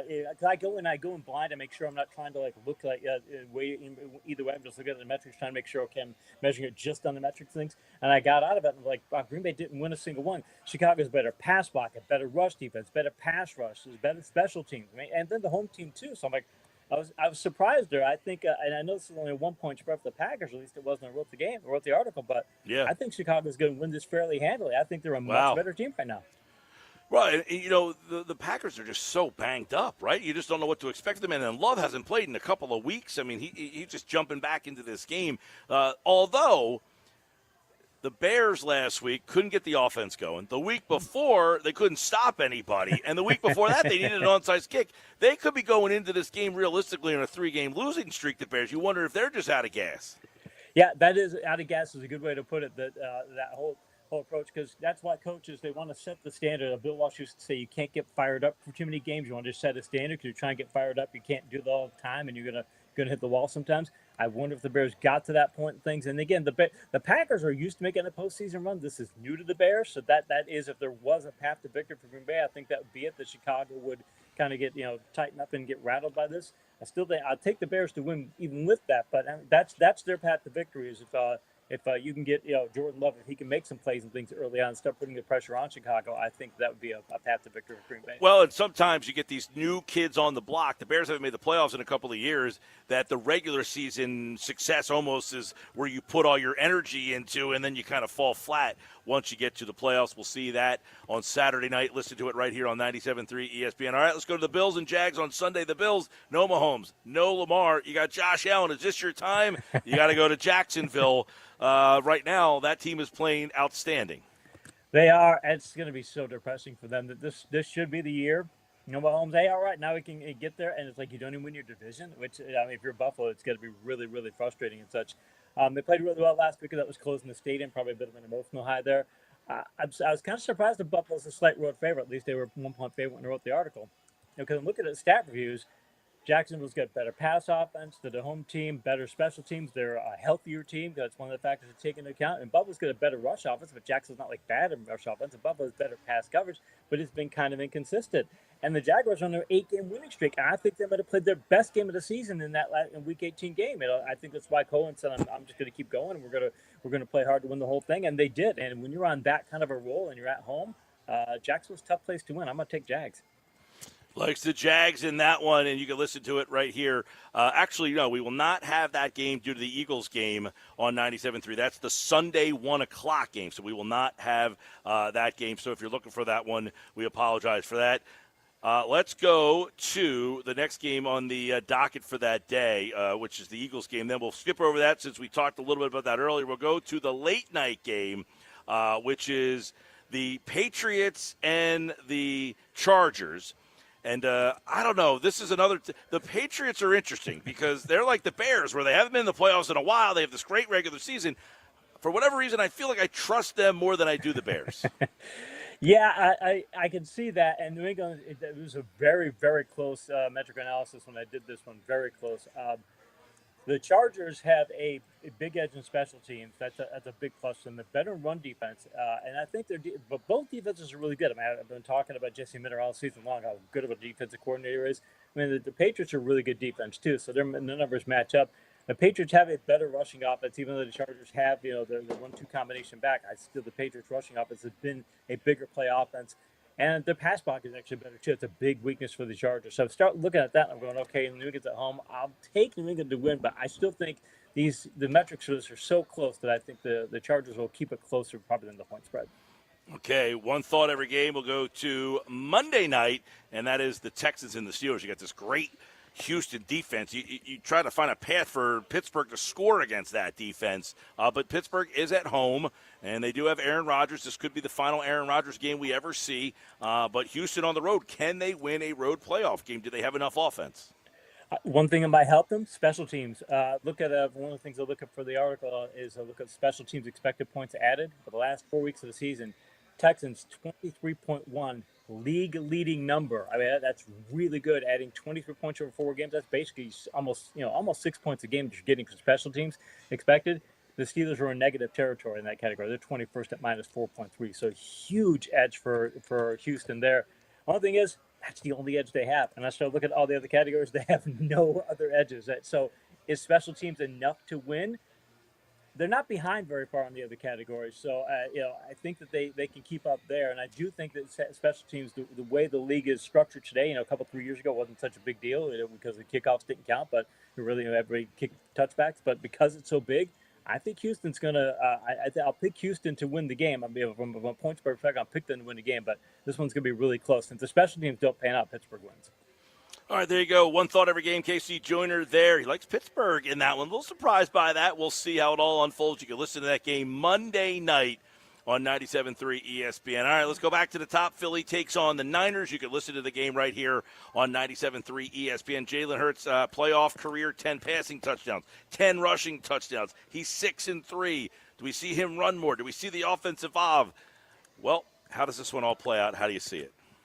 Niners are a big special teams edge as well. Almost a 17-point edge over the past 4 weeks, so that's a concern for the Eagles. You can't lose that in a big-time way. So I think overall, these teams rate very even in most areas. Where one team, and the thing is, for this analysis, usually it's like a small edge for teams in these things. Wherever a team had an edge in this analysis, the team had a much bigger edge. Like I consider San Francisco's passing offense to be much better. I consider Philadelphia's pass coverage and pass rush to be much better. And again, San Francisco's got much better special teams. I think San Francisco is a bit of the injury edge, or at least it did when I was looking at earlier this week. So there's an edge there. But when you get two teams that are this close like this and have big plays and such, the Eagles are at home, and the Eagles, I still trust I trust that they're going to be able to stick with we're not going to turn the ball over mode more than the Niners will be able to turn the game into a shootout mode. So I'll take the Eagles, but by just a small margin. Well, and remember, Philly sat their guys last week, and the Niners did play, so the Eagles eventually coming off of a bye week here, so maybe they're a little extra refreshed to get in there. They are going to get Lane Johnson back, it looks like anyway. Nakobe Dean will return. The Eagles are getting some guys healthy here. San Francisco, they're down to like their 5th and 6th linebacker, too. So they are beat up on that defensive side of the ball. So we'll see it all unfold right here on Sunday, right here on 97.3 ESPN. KC Joyner, tell everybody again how they can find you. They can find me. The thing you want to look up for right now is my new Substack. It starts tomorrow morning. I'm going to have an introductory post to tell you all about what this thing is going to be about, and I'm also doing a preview of all 6 wildcard games. So if you go to kcjoyner.substack.com and sign up tomorrow morning, you will get 2 emails, one telling you about the introduction of the site and one telling you about giving you a full 6 wildcard preview review. So all right, more than one thought every game in the Substack from KC Joyner. All right, man, we'll talk to you. Thanks, Mike.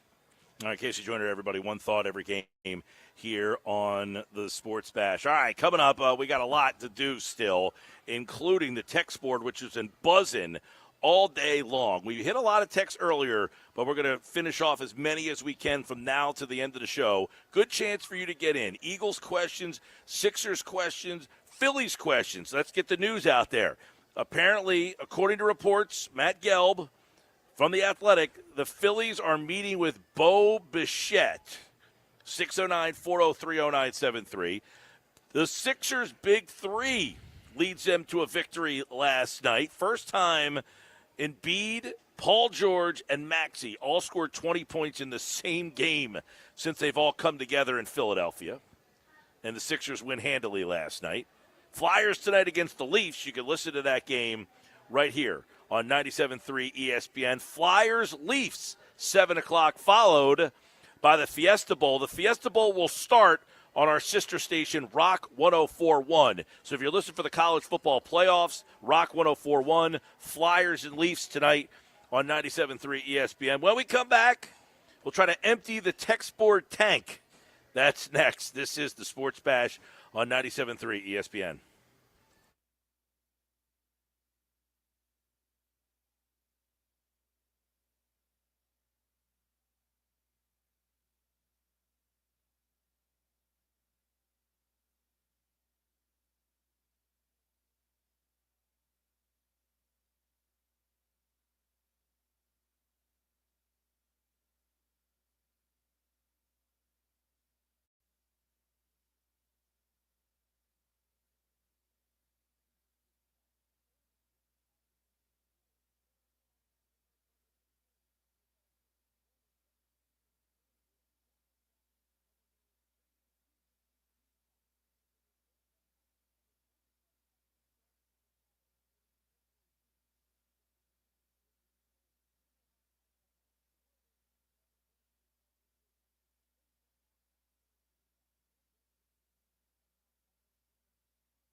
It's the Sports Bash with Mike Gill. Do I have everybody's attention now? On 97.3 ESPN and the 97.3 ESPN free mobile app.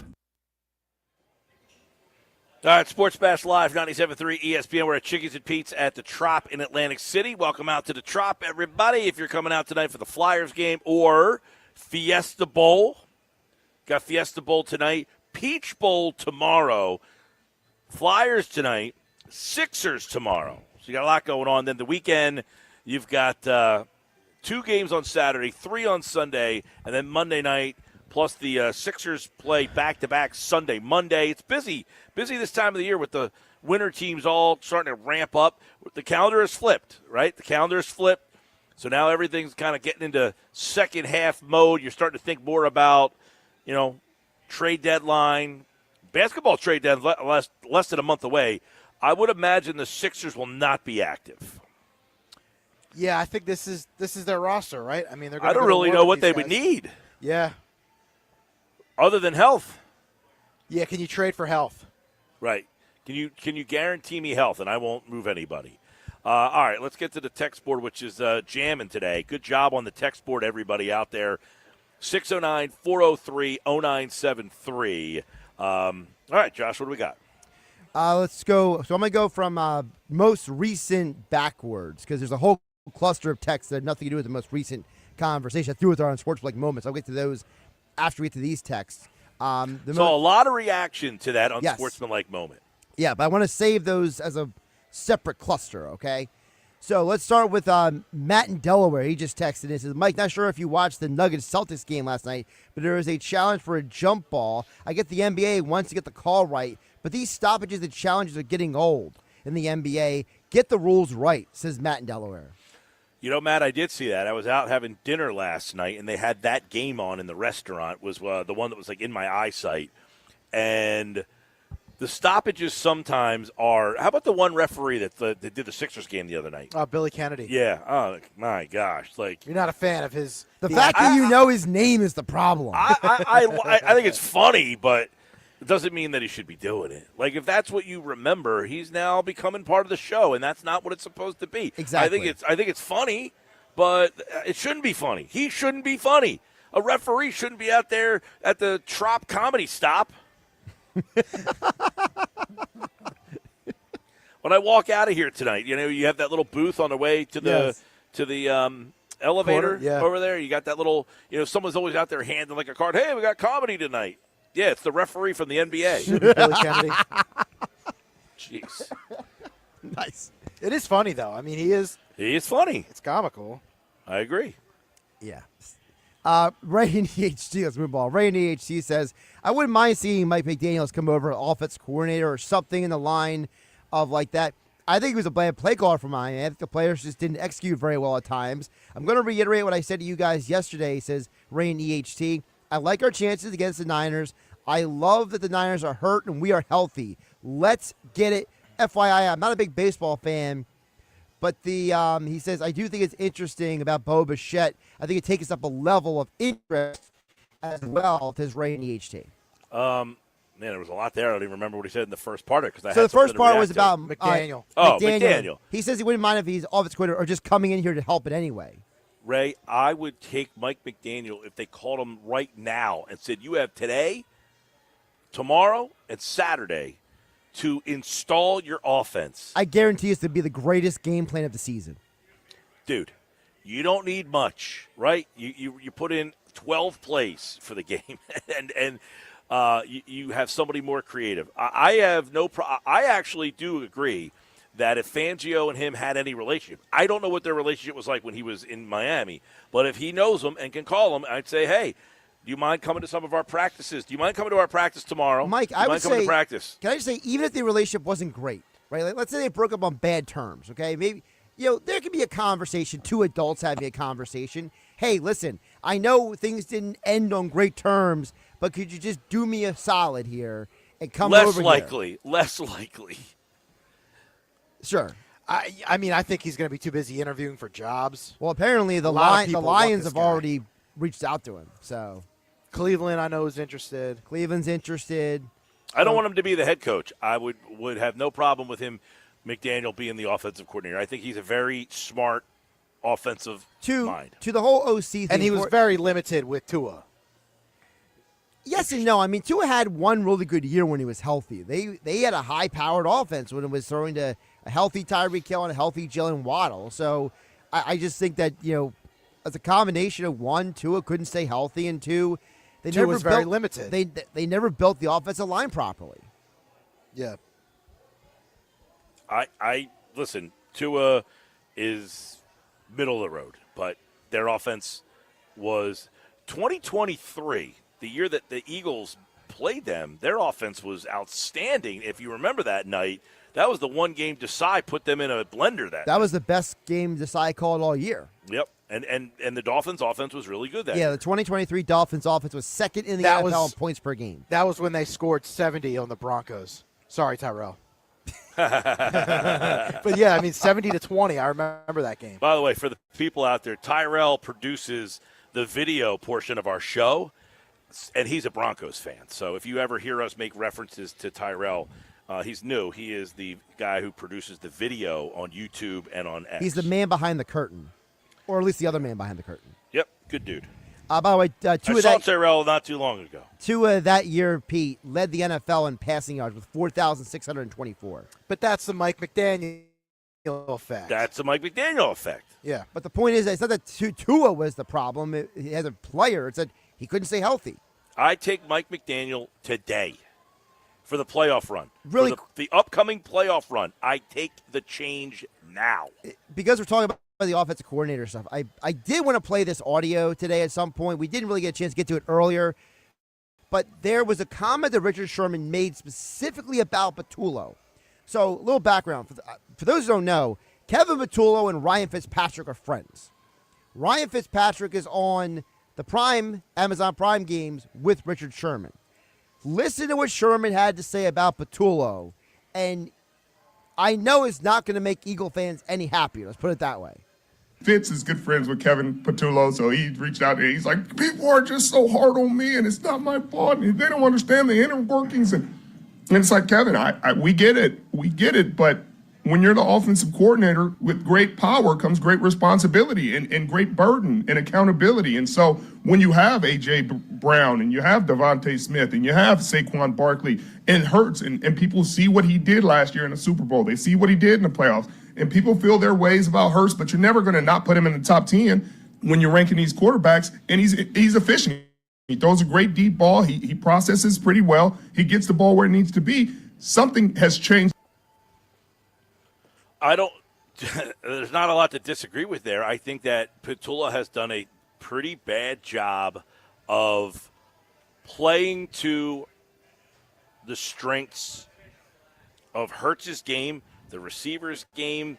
It's just a whole mess of not having enough depth to your knowledge tree there. It's like, this is all I got, and if they're figuring me out, I got nothing else. Well, what about also the part where he basically is talking about how, like, Patullo's basically complaining to Ryan Fitzpatrick about, basically people are being too hard on him. Like, dude, like, get over yourself. Well, to me, week 18, that game against the Commanders, that exposed Kevin Patullo, right?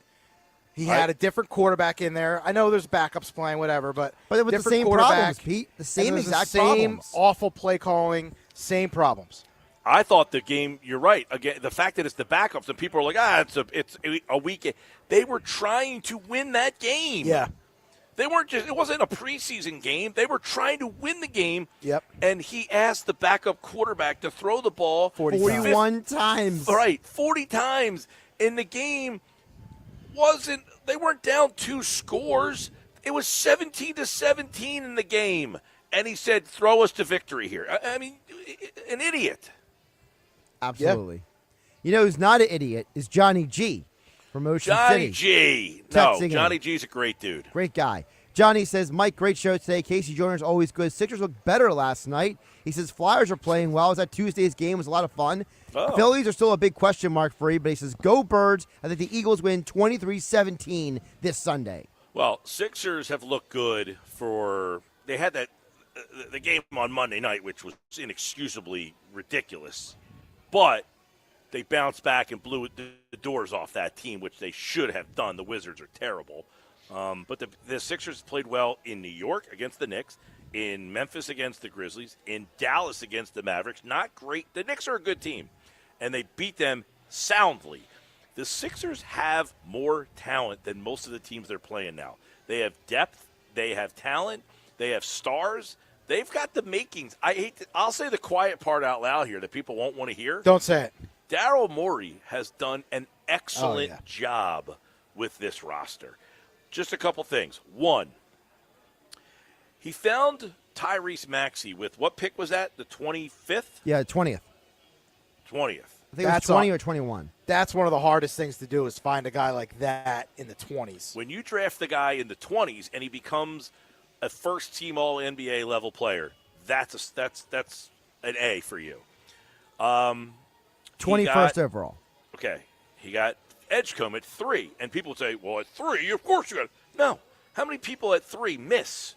And this draft was loaded with talent. He could have taken Ace Bailey. He could have taken Con Knipple. He could have taken Trey Johnson. And that doesn't mean those guys wouldn't come here and fit in better, but they got the right guy at number 3. He nailed the 3rd pick, and it was not a slam dunk in this particular draft. People did not have a slam dunk pick at number 3.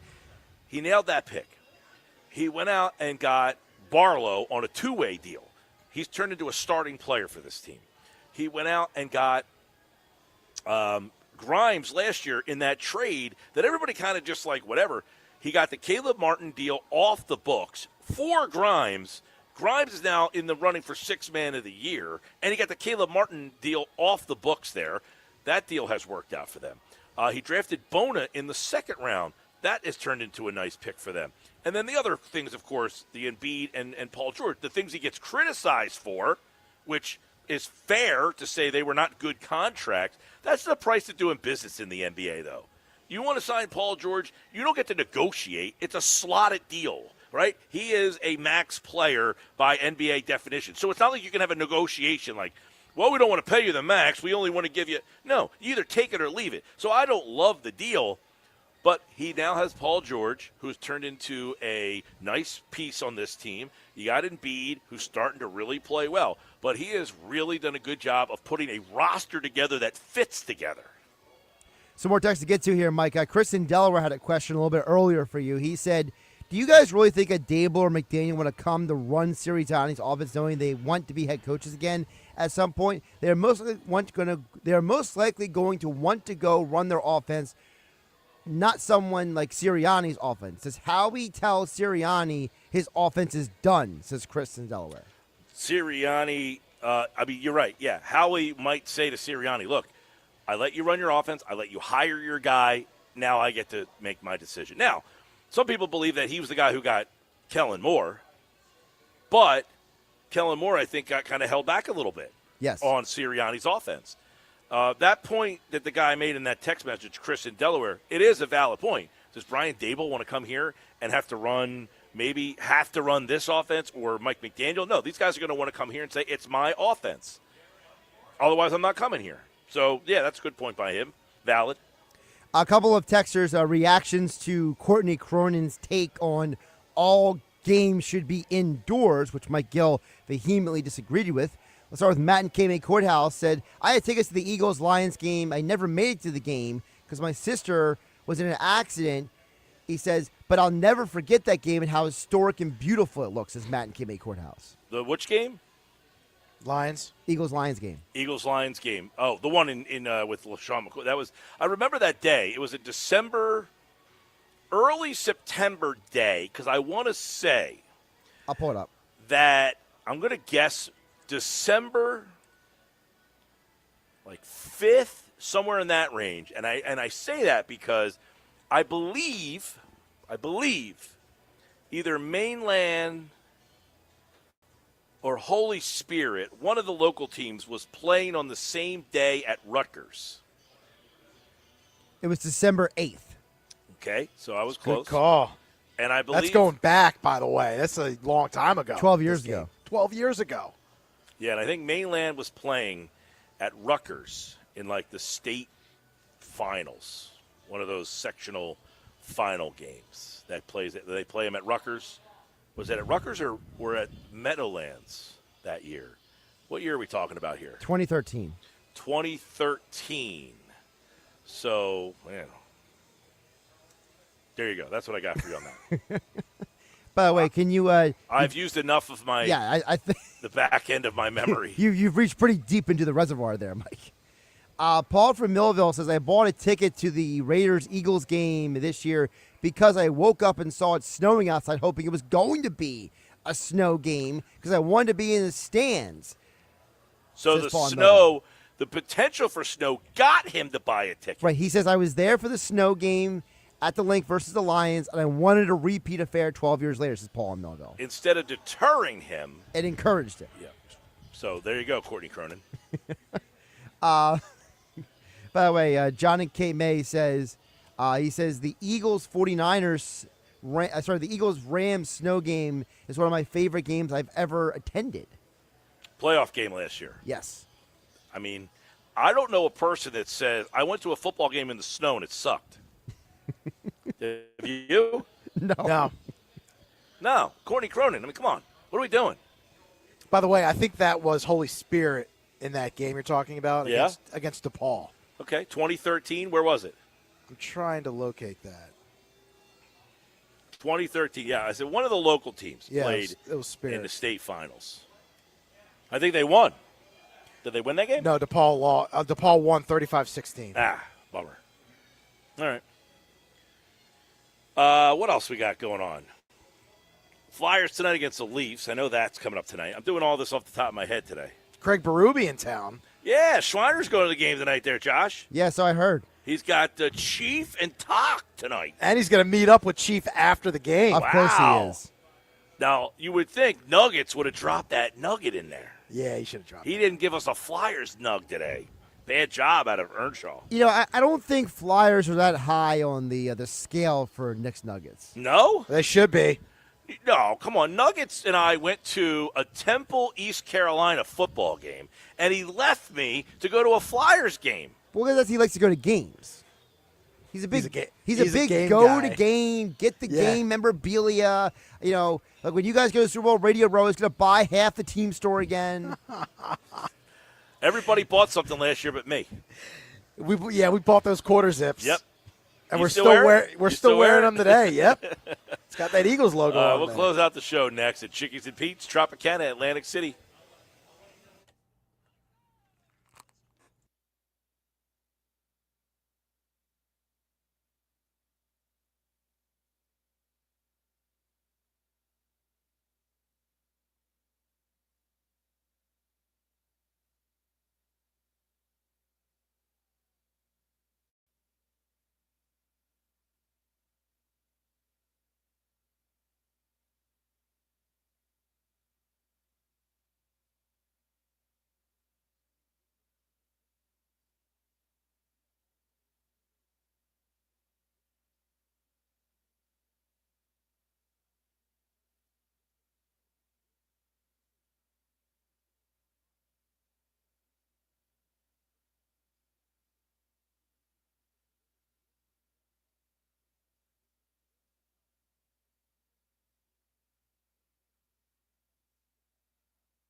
You're listening to The Sports Bash with Mike Gill on 97.3 ESPN and the free mobile app.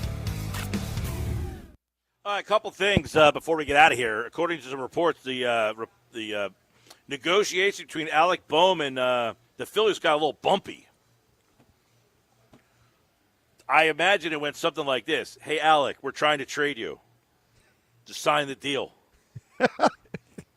You don't want to be here. We don't want you here. Sign on the dotted line. That would be one. Two, according to reports, Matt Gelb of The Athletic says the Phillies have a meeting set up with Bo Bichette. Here's the thing. That gets out there that you're having a meeting with Bo Bichette. You got everybody riled up. You can't let him walk out of here, can you? No, sir. You got Donnie Baseball in the fold now. You got a He's full got a court good press that guy. relationship with him. Yep. There's too much smoke now. You got to come home with Bo Bichette. That's the only way. It's the only way you can get out of this thing, right? What else did I have on my list of things that I wanted to discuss real quick? Oh, how about this Cooper DeJean? Looks like he is fraternizing with one of the DeBella twins. Nikki. Yeah, Nikki. Yeah. John Cena's ex. Good for her, man. Just having a good time, man. Why not? Just a couple bad decisions before the wild card game. Right? I used to have a football coach when I was like in 8th grade, 7th grade. I'd be at my girlfriend's house, like 7th grade girlfriend. He's calling the house. It's bad for your legs. Like I'm in 7th grade, bro. I think Cooper DeJean was like 3 years old when John Cena first became champion or something crazy like that. Crazy stuff. Flyers tonight against the Leafs. It's on 97.3 ESPN. That's all I got. You had any of the Cooper DeJean cereal yet? No. Got to try that. Gonna try that. Have a great night, everybody. We'll talk to you tomorrow on a happy hour Friday.